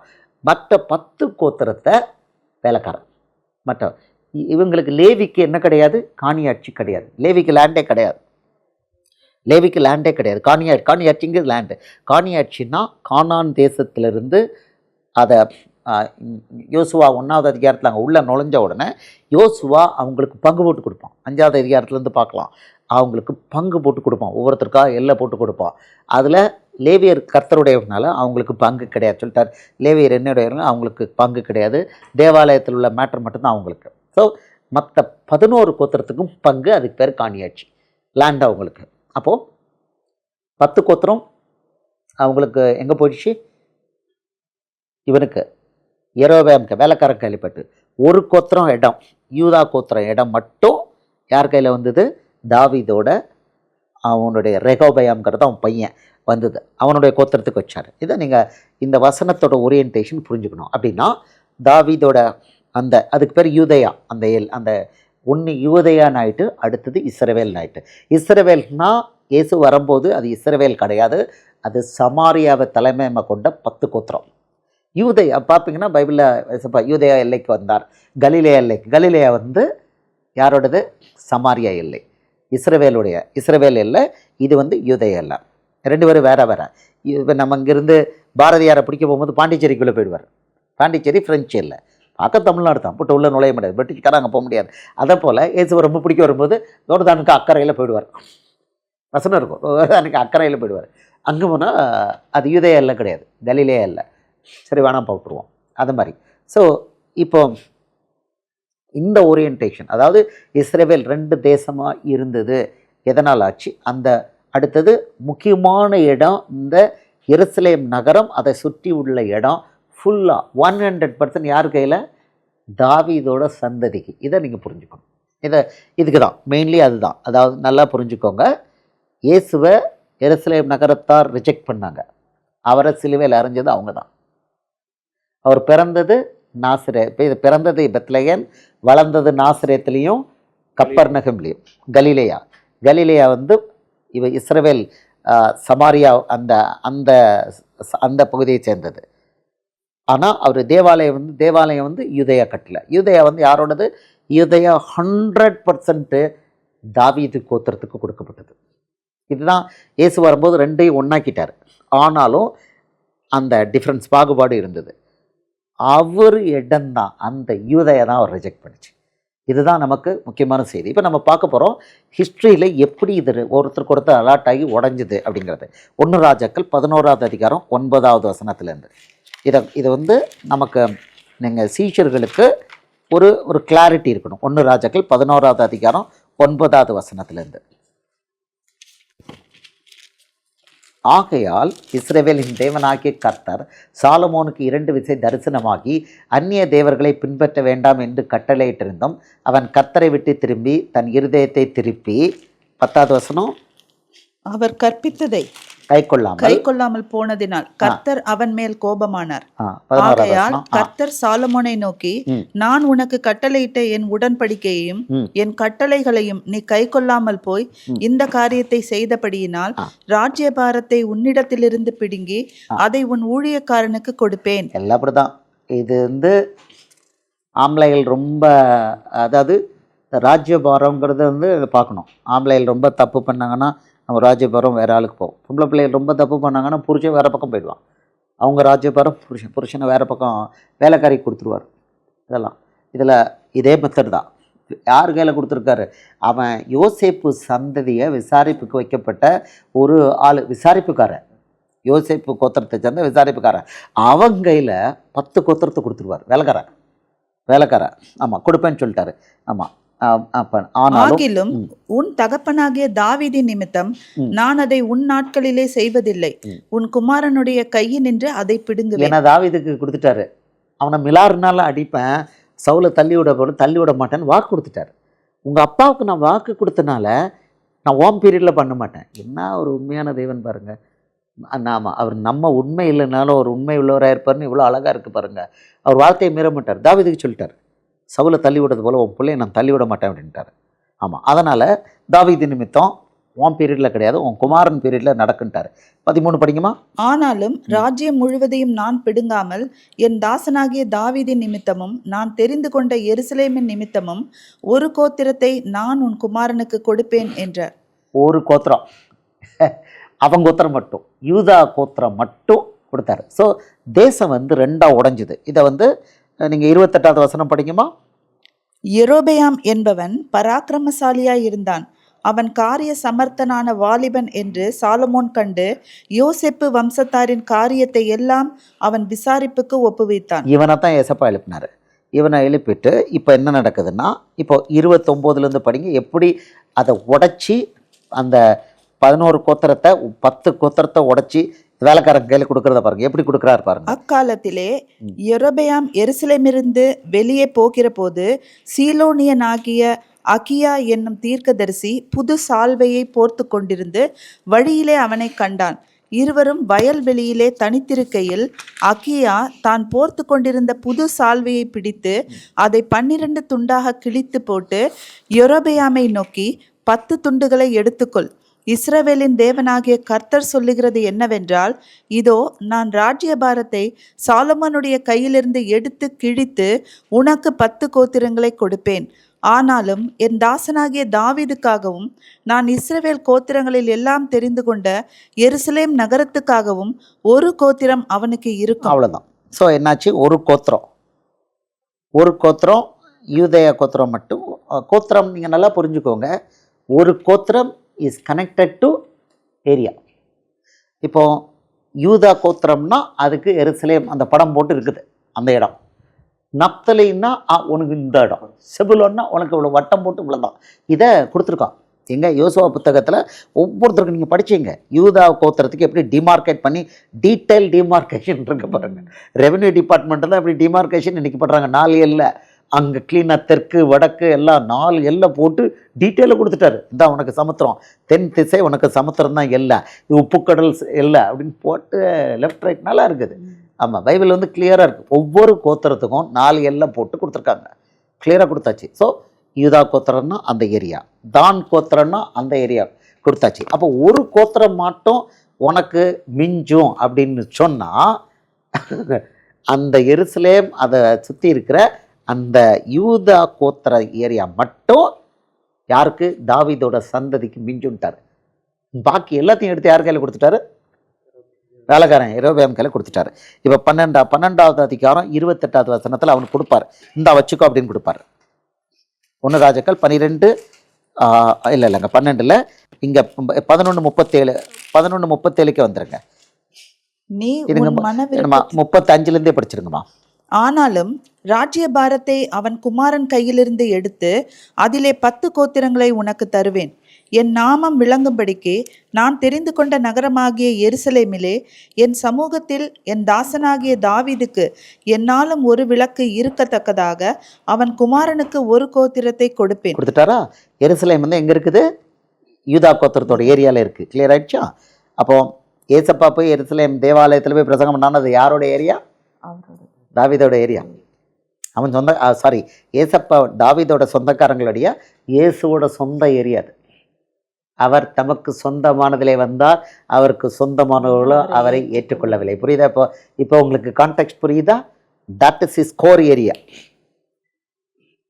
அதாவது எருசலேம் தேவாலயம் அப்படின்னா அது எங்கள் ஏரியாப்பா, எங்கள் ஏரியாப்பா. தேவாலயம் அங்கே தான் இருக்குது, டெம்பிள் தான் பவர். மற்ற 10 கோத்திரம் அங்கே தான் வரணும். வாங்கடா, ஒரு புள்ள பெற்றாலும் எங்கள்கிட்ட தானடா வரணும். அதுதான் அப்படி தான் நிலை அன்றைக்கி. வாங்க, இங்கே தான் வரணும். ஸோ அந்த பவர்ஃபுல் பொசிஷன் யாருக்கு கொடுத்துருந்தாரு? தாவீதோட ஏரியா. தாவீதோட ஏரியா அங்கே தான் ஏசு தாவீதின் குமார்னு வர்றாரு. அவருடைய பட்டணம் அது, மகாராஜாவுடைய நகரம். அங்கே தான் அவரை ரிஜெக்ட் பண்ணி தங்கிறதுக்கு இடம் கொடுக்கல. உள்ளே வந்தால் அரெஸ்ட் பண்ணிவிடுவோம். அவன் எங்கே இருக்காருன்னு சொல்லுங்கள், அரெஸ்ட் பண்ணிவிடுவோம்.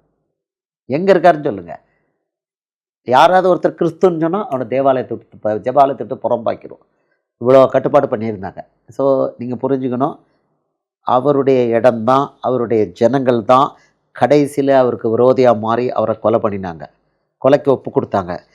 இப்போது 2வது வருகையில் ஆக்ஷன் ரீப்ளே அது தீர்க்க தரிசனமாக நடந்திருக்கு. அங்கே நடந்தது அவ்வளவுமே தீர்க்க தரிசனம்.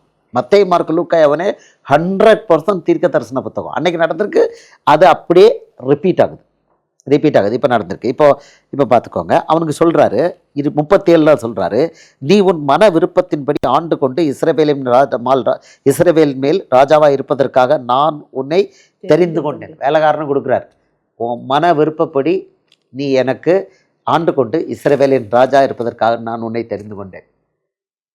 அவன் என்ன பண்ணான்? 2 பொன் கண்ணுக்குட்டியை வச்சான். இது எங்கேருந்து வந்தது?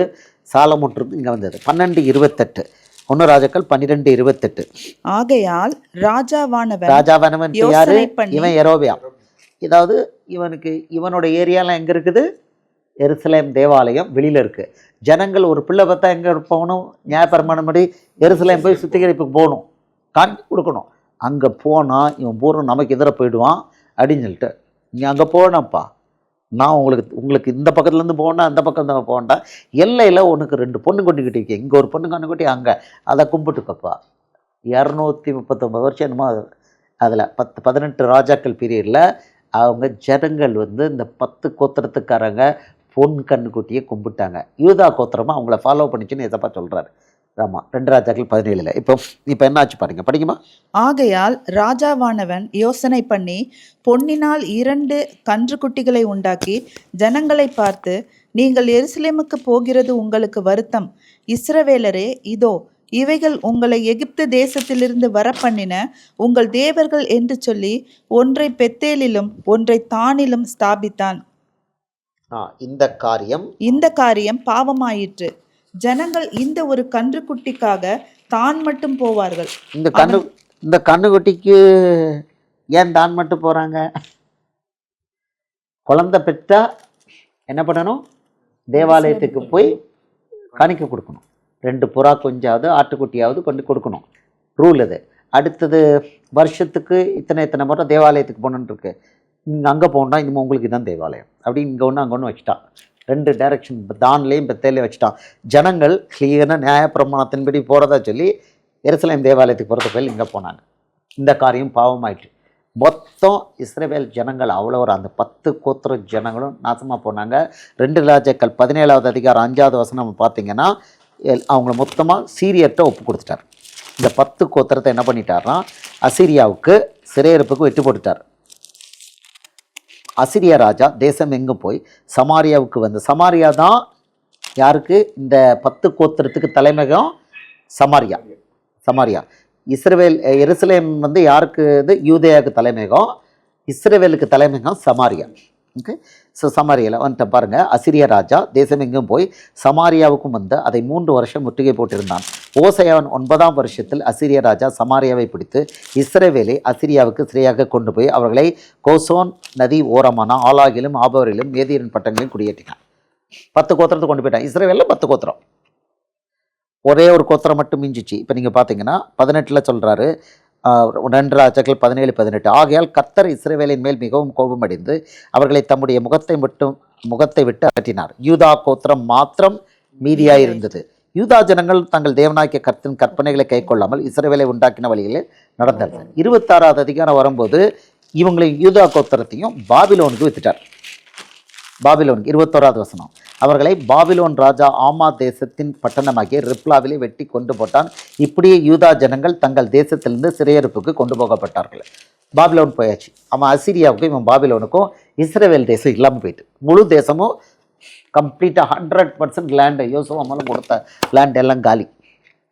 இப்போ நமக்கு இதில் தெரியுது, இந்த யூதயா, இப்போ நீங்கள் இதில் வரிசையாக பார்த்தீங்கன்னா ராஜாக்கள் 19 ராஜாக்கள் இங்கே அங்கேயும் மாறி மாறி வருவாங்க.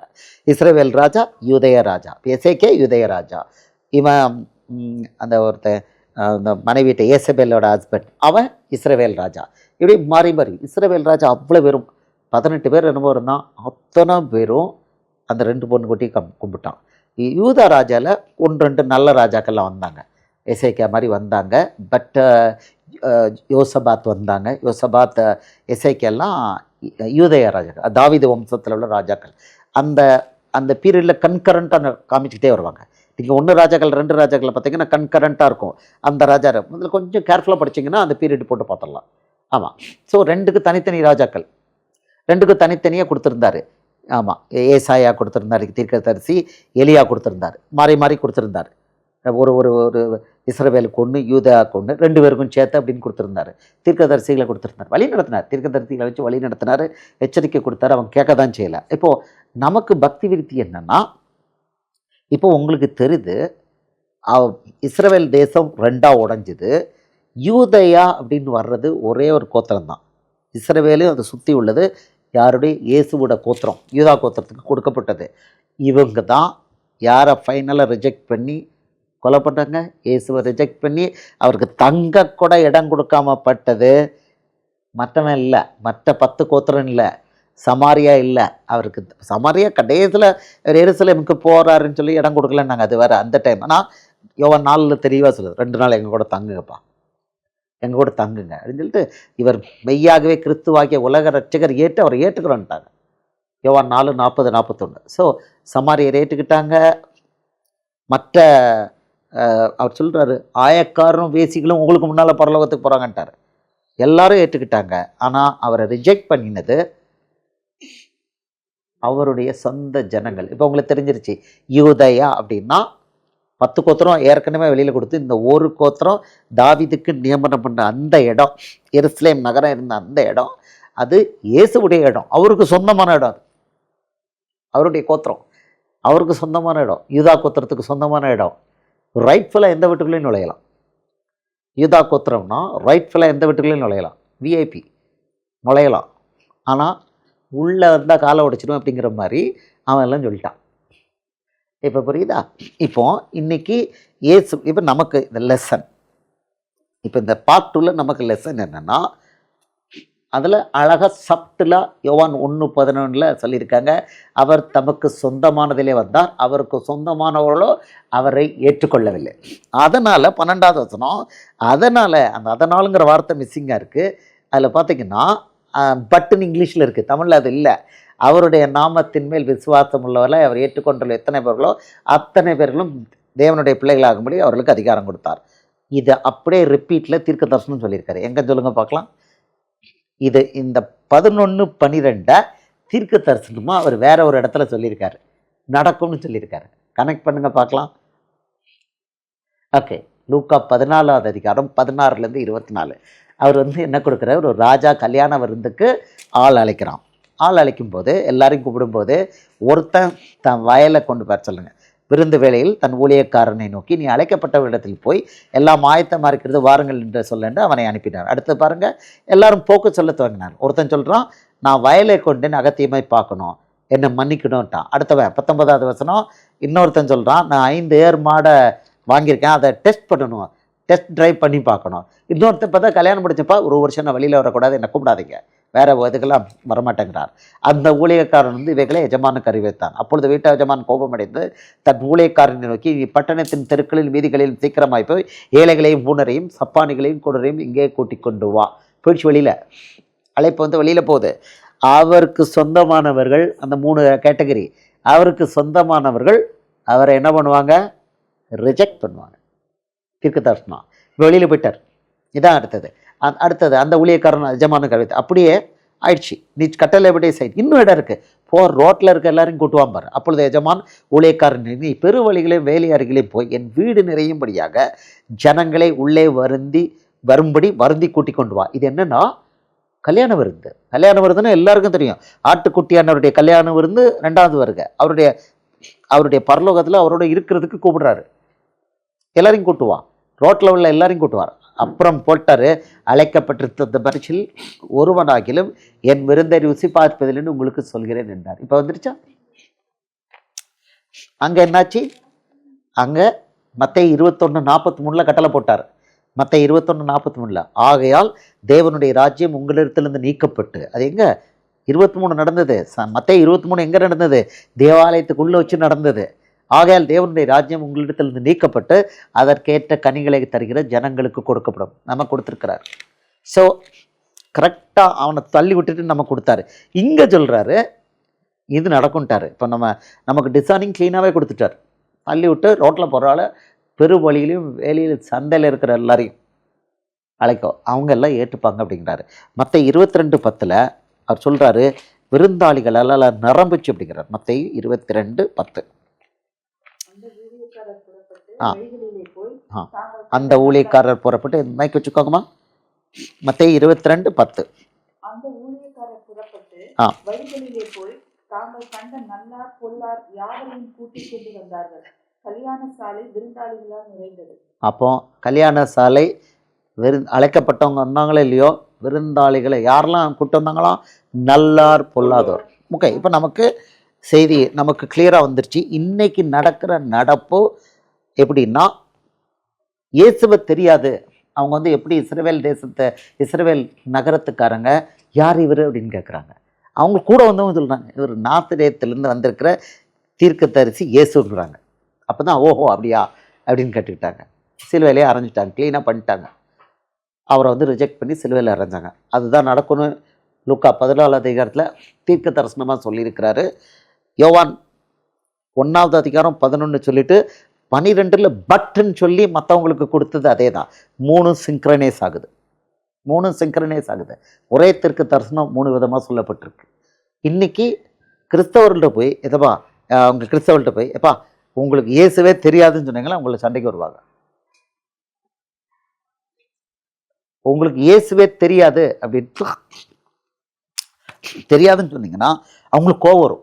ஆனால் அப்படி சொல்லாமல் நீங்கள் வந்து இந்த கேட்கணும், நீங்கள் இயேசுவை பற்றி, இயேசுவுக்கு இன்றைக்கி பிதாகுமாரன் பரிசுத்தாவிக்கு பேர் என்ன அப்படின்னு கேட்டால் ஒருத்தருக்கும் தெரியாது.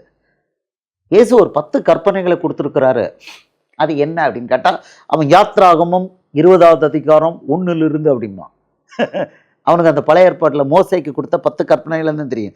இயேசு ஒரு 10 கற்பனைகளை கொடுத்தாருங்கிறது யாருக்கும் தெரியாது. அடுத்தது கேளுங்க, இயேசு கொடுத்துருக்கிற சுவிசேஷத்தில் மிக முக்கியமானது என்ன அப்படின்னு கேட்டிங்கன்னா, இல்லையா பழைய ஏற்பாட்டில் எல்லாம் ஒன்று தான் அப்படிம்பாங்க. அங்கே க்ளீனாக இருக்குது. மத்தேயு 13வது அதிகாரம் 35, உலக தோற்றம் முதல் அவர் வந்து மறைவான அந்த பொக்கிஷங்களை இயேசு வெளிப்படுத்துவார். அவர் கொடுத்துருக்கிற அந்த ஓமைகள் 43 ஓமைகள் கொடுத்துருக்காரு. என் வாய் ஓமைகளால் திறப்பேன், உலக தோற்றம் முதல் மறைபொருளானவைகளை வெளிப்படுத்துவேன் என்று தீர்க்கதரிசியால் உரைக்கப்பட்டது நிறைவேம்படி இப்படி நடந்தது. தீர்க்கதரிசனம் சொன்னது தாவீது. சங்கீதம் 78:2 தாவீதை வச்சு சங்கீதத்தை சொல்லியிருக்காரு. இதில் 43 ஓமைகள் சொல்லியிருக்கிறாரு. அந்த ஓமைகளுக்கு என்னமா, உலகம் தோற்றம் முதல் வெளிப்படுத்தப்படாத ரகசியம். அது மத்தேயு மார்க்கு லூக்காவிலே மிகப்பெரிய ரகசியம். இதுதான் மிகப்பெரிய ரகசியம். அப்போது பழைய ஏற்பாடும் புதிய ஏற்பாடும் ஒன்று தான் அப்படின்னு சொல்கிறவன் அவனுக்கு இயேசுவே தெரியாது. பழைய ஏற்பாடு புதிய ஏற்பாடு எல்லா வசனமும் ஒன்று தான் சொல்கிறவனுக்கு இயேசுனா யாருன்னு தெரியாது. 10 கற்பனைகளை இயேசு கொடுத்துருக்காரு. மத்தேயு 1:5-1-16 தான் 10 கற்பனைகள் அங்கே இருக்குது அப்படின்னு அது தெரியாதவன் அவனுக்கு இயேசுவை பற்றி தெரியாது. அப்புறம் இயேசுவுக்கு, பிதாவுக்கு, குமாரனுக்கு 3 பேருக்கு ஒரே நாமந்தான், இயேசுங்கிற நாமந்தான், ஒரே நாமந்தான். இன்னைக்கு பிதாவும் இயேசுவும் ஒருவர் தான். அவரே சொல்லிட்டாரு, என்னை கண்டவன் பிதாவை கண்டவன். 3 இடத்துல தான் சொல்லியிருக்காரு. என்னை கண்டவன் பிதாவை கண்டவன், அவர் தான் நானும் பிதாவும் ஒன்றாக இருக்கிறோம். யோவான் 10:30. இவன் வேறன்னு நினச்சிக்கிட்டு இருக்கான். அப்படின்னா இயேசுனா யாருன்னு தெரியாது.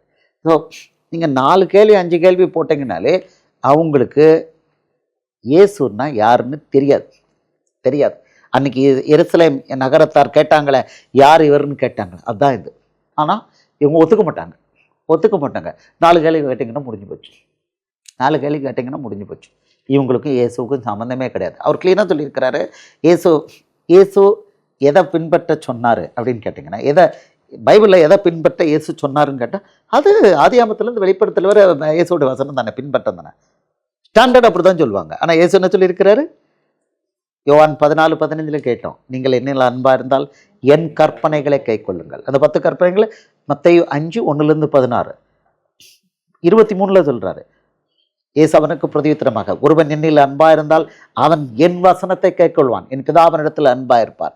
யோவான் 14:24 அடுத்த வசனத்தை சொல்கிறார், என்னில் அன்பாக இராதவன் என் வசனங்களை கை கொள்ள மாட்டான். அவர் இயேசுவோட வசனம் தான் சொல்கிறாரு. மத்தேயு 7வது அதிகாரம் 24-27 அவர் இந்த மலைப்பிரசங்கம், மத்தேயு 5, 6, 7 மலைப்பிரசங்கம், ஒரே பிரசங்கம். அந்த 3 அதிகாரமாக பிரித்து கொடுத்துருக்காங்க. அதில் கடைசியை முடிக்கிறார், அந்த மலைப்பிரசங்கத்தை முடிக்கிறார். அதுதான் டிஃபேக்டோ பைபிள். மத்தேயு 7:24 7:24 போடுங்க.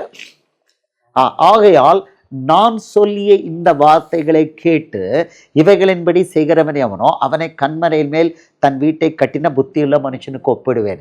பெருமழை வைந்தது. 25 மத்தேயு 7:25 பெருமழை சொரிந்து பெருவெள்ளம் வந்து காற்று அடித்து அந்த வீட்டின் மேல் மோதியும் அது விழவில்லை, ஏனென்றால் அது கண்மலையின் மேல் அஸ்திபாரம் போடப்பட்டிருந்தது. 26 நான் சொல்லிய, அவர் பழத்தெல்லாம் சொல்லல, நான் சொல்லிய இந்த வார்த்தைகள், மத்தேயு 5, 6, 7 இந்த வார்த்தைகளை கேட்டு இவைகளின்படி செய்யாதிருக்கிறவன் எவனோ அவன் தன் வீட்டை மணலின் மேல் கட்டி இல்லை புத்தி இல்லாத மனுஷனுக்கு ஒப்பிடப்படுவான்.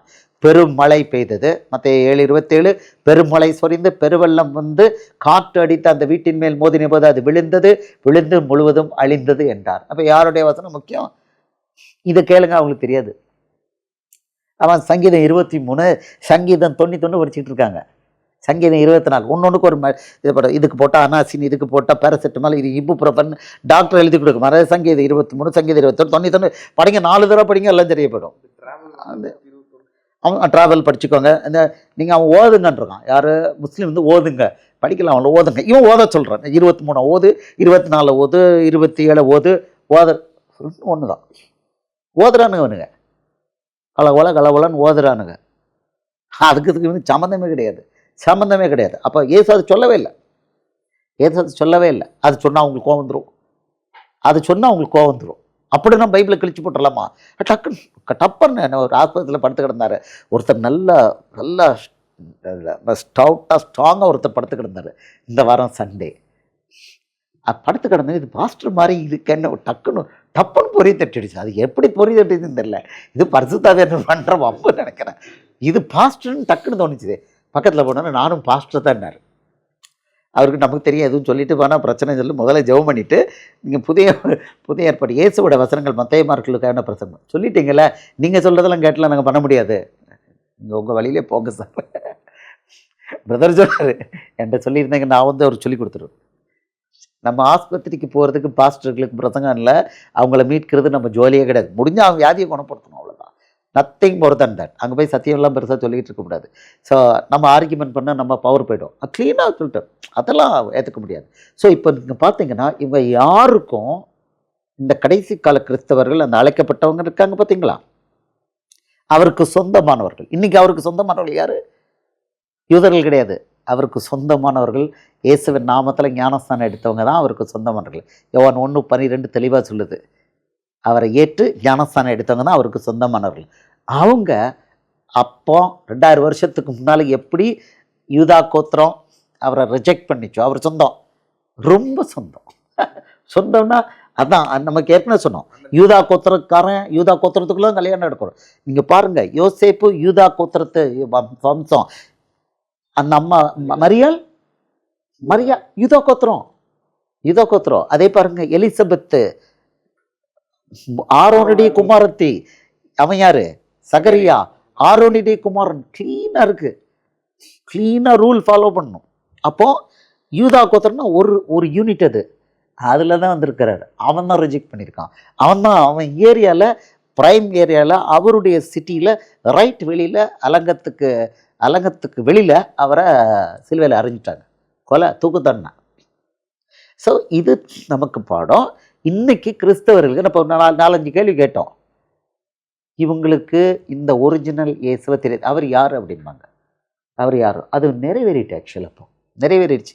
இந்த தீர்க்க தரிசனம் நிறைவேறிட்டு அப்படின்னா அடுத்த தீர்க்க தரிசனம் நிறைவேற காலம். அடுத்த தீர்க்க தரிசனம் என்ன சொல்லாரு? நீ போய் பெரு வழியில் இருக்கிற ஆளைப்பிடி, வேலி அறையில் ரெண்டு டிரான்ச்சில் ஆளை பிடிக்கிறாரு. அது நமக்கு தெரியல. 2 டிரான்ச்சில் பிடிக்கிறாரு. இப்போ கல்யாண வீடு யாரால நிரம்புது? நல்லார் பொல்லாரால் நிரம்புது. அழைக்கப்பட்டவங்க இல்லை.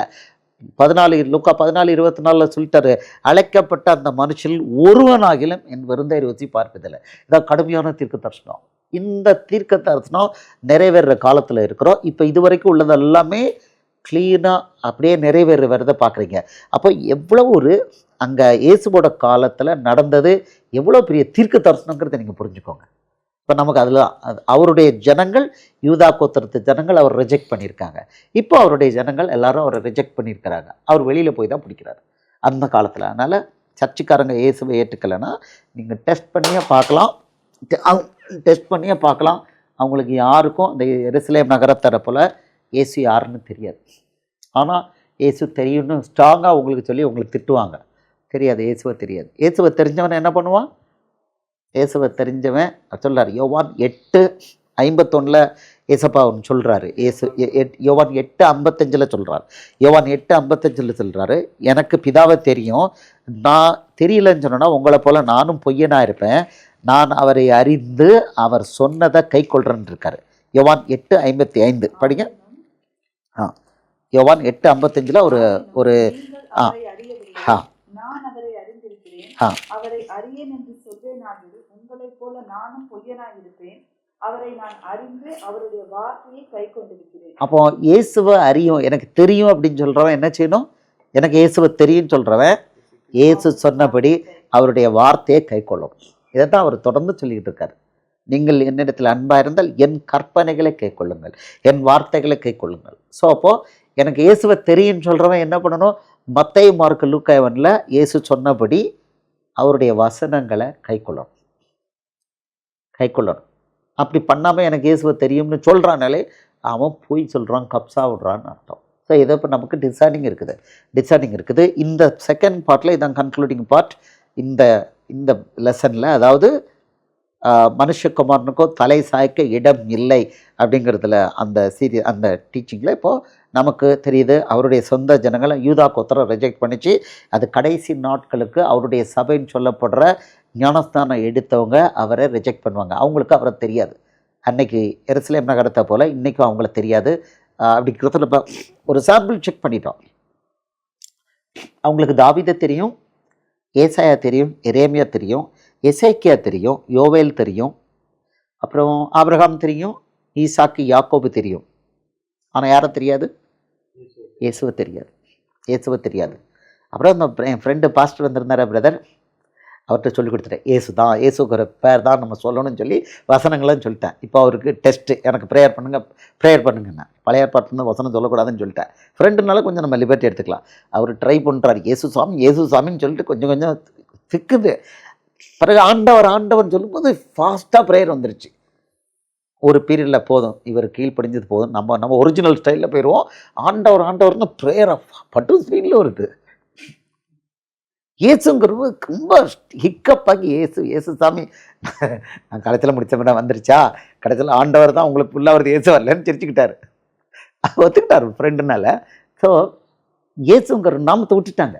அது இன்னொரு அடையாளம் தெரியாது. இயேசு அவங்களுக்கு தெரியாது. அவர் இப்படி தான் வியாதிகளை குணப்படுத்துவார், பேய்களை ஓட்டுவார் தெரியாது. அவருடைய வசனம் தான் பைபிள் நமக்கு. மத்தேயு 7:24-27 தெளிவாக சொல்லுது. இயேசுவோட வசனத்தை ஒருத்தன் கை கொள்ளலையா அவன் முட்டா பையனை இயேசுவே சொல்லியிருக்கேன், நான் சொல்லலை. ஃபூலிஷ் பர்சன் இங்கிலீஷில் க்ளீனாக இருக்குது. புத்தி இல்லாத மனுஷன், நான் முட்டா பையன் தமிழில் பச்சை தமிழில் சொல்லிட்டேன், ஃபூலிஷ் பர்சன் இங்கிலீஷில் அவர் சொல்லிட்டு லைக்கன் டு ஃபூலிஷ் பர்சன் தான் எதப்பா சொல்லியிருக்கிறாரு. அப்போது இவ்வளோ சொன்ன பிறகு இல்லை நாங்களாம் முட்டாள்கள் தான் இருப்பேன் அப்படின்னு தான் அவங்க சொல்கிறாங்க. எங்களுக்கு சங்கீதம் இல்லாமல் எப்படி முடியும்? பழைய ஏற்பாடு எல்லாம் புதிய ஏற்பாடு எப்படி நிழல் இல்லாமல் எப்படி பழைய ஏற்பாடு நிழல், அதில் நிறைய கொடுப்பாங்க. இயேசுவோட வசனத்தை நாங்கள் பின்பற்ற மாட்டோம்னு சொல்கிறதுக்கு 1008 சொல்லுவாங்க. ரூட்ல சூட்டு என்னெல்லாமோ சொல்லுவாங்க, நல்லாயிருக்கும். பட் அண்டர்லைங் என்னதுன்னா they don't know Jesus and they don't want Jesus. யோவான் 3:17-18 தெளிவாக கொடுத்துட்டார். இவங்களுக்கு தேவையில்லை, அதனால தான் என்கிட்ட வரமாட்டேக்காங்கன்னு சொல்லிட்டார். ஏசப்பா சொல்லிட்டாரு. கடைசி நாட்களில் அப்படி தான் இருக்கும், அது நிறைவேறி இருக்குது. அப்போ நம்ம இதை புரிஞ்சிட்டு இப்போது வி ஹேவ் டு ப்ரொசீட். அதில் ஒரு கூட்டம் இருக்குது, அறுவடைக்கு ஒரு கூட்டம் இருக்குது. அந்த கூட்டம் இயேசு மேலே அன்பாக இருக்குது, கொஞ்சம் குருட்டுத்தனத்தில் மாட்டியிருக்கு. நம்ம ஏசப்பா அறுவடைக்கு ஆட்களை அனுப்புங்கன்னு சொல்லி அதுலேருந்து கொஞ்சம் ஆட்களை எங்களுக்கு அனுப்புங்கப்பான்னு கேட்கணும், விடக்கூடாது. ஆனால் நிறைய பேர் ரட்சிக்கப்படலை அப்படின்னு சொல்லிட்டு அங்கேருந்து வரலன்னு நம்ம என்ன பண்ணக்கூடாது, சோர்ந்து போகவும் கூடாது. ஏன்னா அவருக்கு ஜனங்கள், ஆனால் அதில் சாதாரண ஜனங்கள் அழுதுட்டு வந்தாங்க. அவரை சிலுவையில் அறையும் போது அழுதுட்டு வந்தாங்க.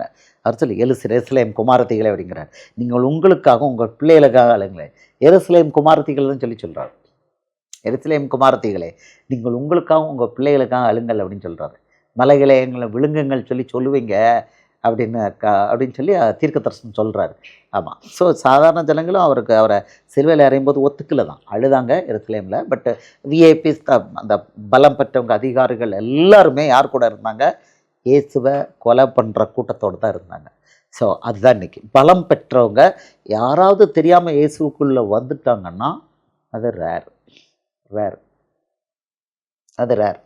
இதில் தான் நீங்கள் ஒரு பாப்புலராக இருக்கீங்க, இயேசுக்காக வந்திருக்கீங்கன்னா ரேர் கமாடிட்டி.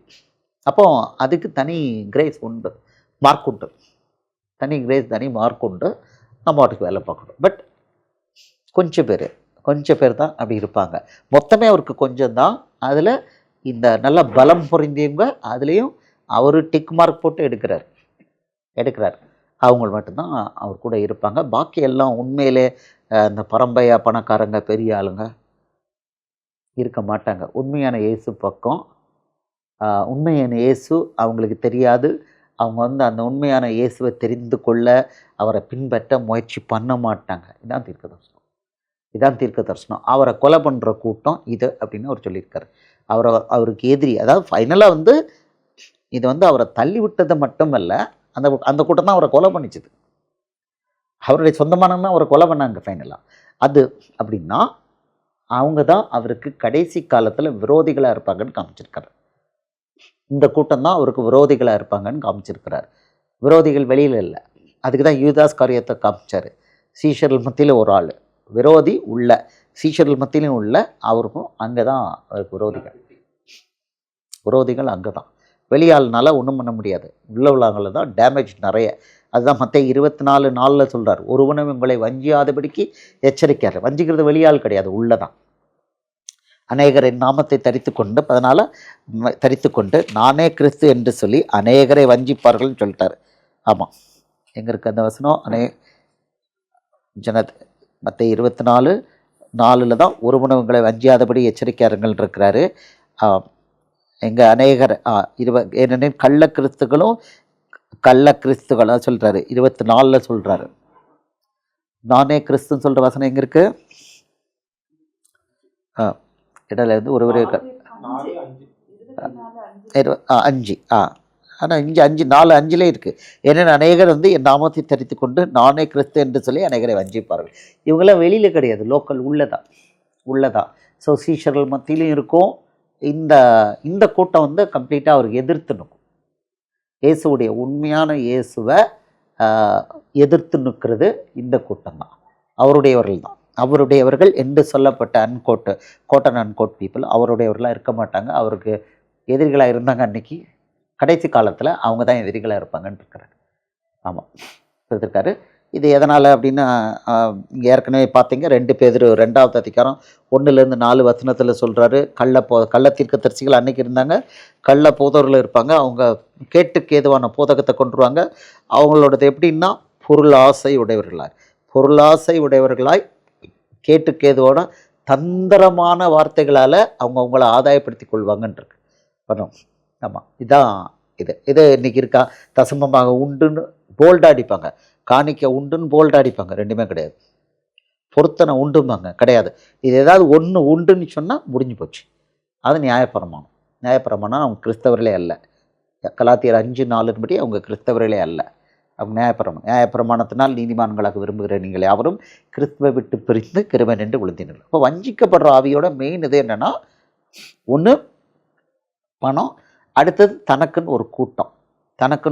அவன் சொல்கிறான், அப்போஸ்தலர் 20வது அதிகாரத்தில் சொல்கிறான், நான் போன பிறகு ஒரு வெறும் ஓநாய் சபையை தப்ப விடாத ஓநாய்கள் வரும்னு சொல்லியிருக்கான். அப்போஸ்தலர் 20வது அதிகாரம் எபேசு சபையில் அவன் சொல்கிறான்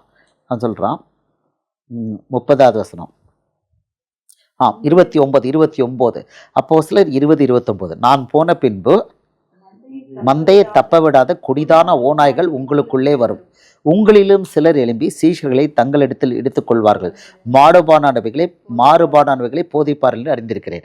இதில் பார்த்தீங்கன்னா ஓநாய்கள்னாலே பணம், கொடிதான ஓநாய்கள் பணம் ஆகிறது. அடுத்தது தனக்குன்னு கூட்டம் சேர்க்கறது, 2வது கூட்டம் தனக்குன்னு ஒருத்தன் கூட்டம் சேர்க்குறனாலே பேய் கூட்டம். இங்கே அது கிடையாது, டிஸ்பர்ஸ் பண்ணி விட்டுருதோம். இயேசுக்கு தான் கூட்டம் சேர்க்குறோம். தனக்குன்னு கூட்டம் நீங்கள் இப்போ உங்களுக்கு இங்கே க்ளீன் 2 விதமான கொடிதான ஓநாய்கள். ஓநாய்னா அந்த பணம் அவங்க அடித்து சாப்பிட்ணும், அவங்கள அடித்து ஆடுகளை அடித்து சாப்பிட்ணும், அதுதான் ஓநாயோடது பொருளாசை. இதில் சீஷர்களை தங்களிடத்தில் இழுத்துக்கொள்வார். நம்ம யார்கிட்ட இழுக்கணும்? சீஷர்களை இயேசுக்கிட்ட தான் இழுக்கணும்.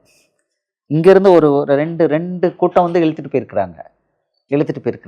இது சேம் நடக்குது, இன்றைக்கும் நடக்குது. இழுத்துட்டு போயிருக்கிறாங்க, ஒரே டேமேஜ் ஆச்சு, 2வதும் டேமேஜ் ஆகிருக்கு. ஃபஸ்ட்டு டேமேஜ் ஆகும்போது 2வது ஆளு கூட தான் இருந்தார், 2வது அவரும் டேமேஜ் அதே தான் பண்ணார். அதாவது சீஷர்களை இழுத்துட்டு போவாங்க தங்களுக்குன்னு.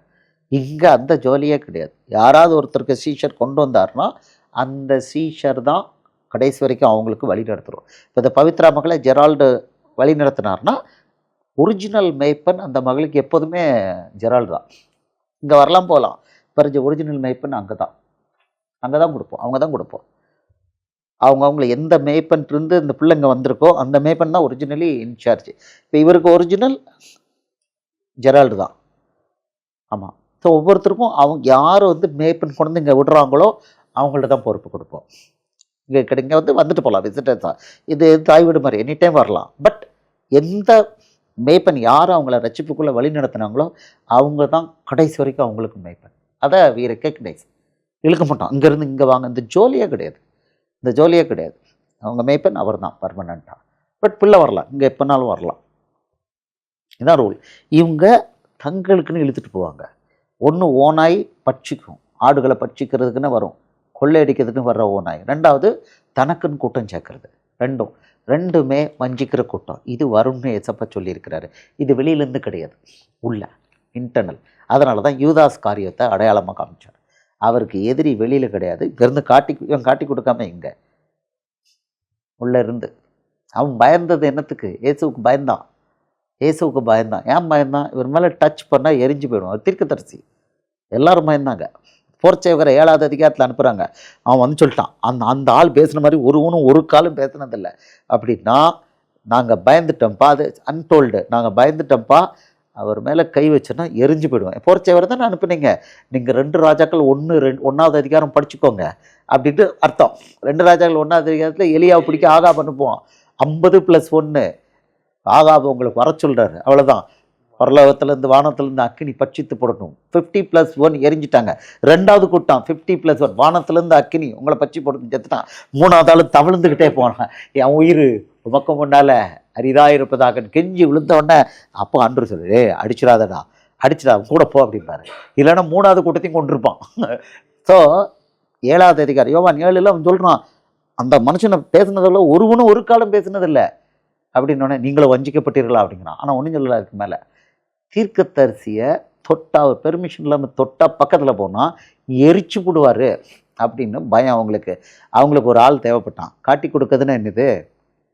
ஆளை இல்லை, அவரை டச் பண்ணணும். அவன் நான் முத்தம் பண்ணியே காமிக்கிறேன் பாரு, எனக்கு ஒன்றும் ஆகாது பாரு அப்படின்னு சொல்லி அதனால தான் இன்டர்னல்லேருந்து கூப்பிட்டாங்க. இன்டர்னல் ஆள் பிடிச்சோம், வெளியால் பண்ண முடியாது. பயம், வெளியால் யாரும் வர்றதுக்கு ரெடி இல்லை, வெளியால் வரமாட்டோம். இயேசுவை தீர்க்கதரிசின்னு எல்லாரும் அடையாளம் கண்டுபிடிச்சிட்டாங்க, எல்லாரும் சொல்லிட்டாங்க இவர் தீர்க்கதரிசின்ட்டாங்க. அதனால் வெளியால் எந்த 12 கோத்திரத்துலையும் ஒருத்தனும் வரமாட்டான்னு தெரியும். ஸோ அவங்களுக்கு தேவை, அவரோடு இருக்கிற ஒரு ஆள் தேவை. நான் போய் பண்ணுறேன்னா போய் அவன் முத்தம் கொடுத்து பாரு எனக்கு ஒன்றாகலை. அவள் முத்தம் கொடுத்த உடனே அவர் கேட்கல, யூதாசே முத்தத்தினாலே மனுஷகுமாரனை காட்டி கொடுக்குறாய் அப்படின்னு சொன்ன உடனே கை போட்டு பிடித்தார்கள் அப்படின்ட்டு. கை போட்டு பிடித்தார்கள். அது வரைக்கும் கை போடுறதுக்கு முடியாது, எரிஞ்சு போயிடுவோன்னு பயம். தீர்க்கதரிசியோட பவர். ஸோ சபையை அழிக்கணும்னா, சபையை அடிக்கணும்னா, மெயினாக இம்பேக்ட் உண்டாக்கணும்னா, டேமேஜ் உண்டாக்கணும்னா வெளியால் உண்டாக்க முடியாது, உள்ள ஆள் தான், காட்டி கொடுக்குற ஆள் தான் அப்படின்னு ஏசப்பா கள்ளோபதேசம் பண்ணி இது பண்ணி இவன் தான் டேமேஜ் பண்ண முடியும்னு காமிச்சிருக்கிறார். ஸோ வஞ்சிக்கிற ஆவிக்கு பெரிய பவர் கொடுத்துருக்காரு. அது வேலையை முடிச்சிருச்சு. அந்த ஆவி வேலையை முடிச்சிருச்சு. நம்ம ஜெபம் பண்ணி இருக்கிற காப்பாற்ற வேண்டிய ஆட்களை காப்பாற்றி அவருக்குள்ளே வழி நடத்தணும். That's all. But we have to continue, அவ்வளோதான். That's all. இன்றைக்கி செய்தி சாராம்சம் இதுதான். அவங்களுக்கு இயேசுவை தெரியாதுன்னு சொன்னால் அவங்க ஒத்துக்க மாட்டாங்க. பட் உங்களுக்கு என்னங்க 4 வசனத்தை சொல்லி பார்த்தா தெரியுது. நம்ம முன்னால் ஓடிக்கிட்டு இருக்கோம். இதில் பெருமை ஒன்றும் கிடையாது. நமக்கு அந்த கிருபை கொடுத்துருக்கிறாரு. அவங்களுக்காக நம்ம ஜெபம் பண்ணி அங்கேருந்தும் நம்ம ஆத்துமாக்களை கேட்டு ரெக்வஸ்ட் பண்ணிக்கிட்டே இருக்கணும். அறுவடைக்கு ஆட்கள் கேட்டுக்கிட்டே இருக்கணும். கேட்டுக்கிட்டே இருந்து நம்ம வேலையை நம்ம பார்த்துக்கிட்டே இருக்கணும். தொடர்ந்து ஓடணும், தொய்வு இல்லாமல் ஓடணும். Right sir? உங்களுக்கு கேள்வி ஏதாவது இருந்தால்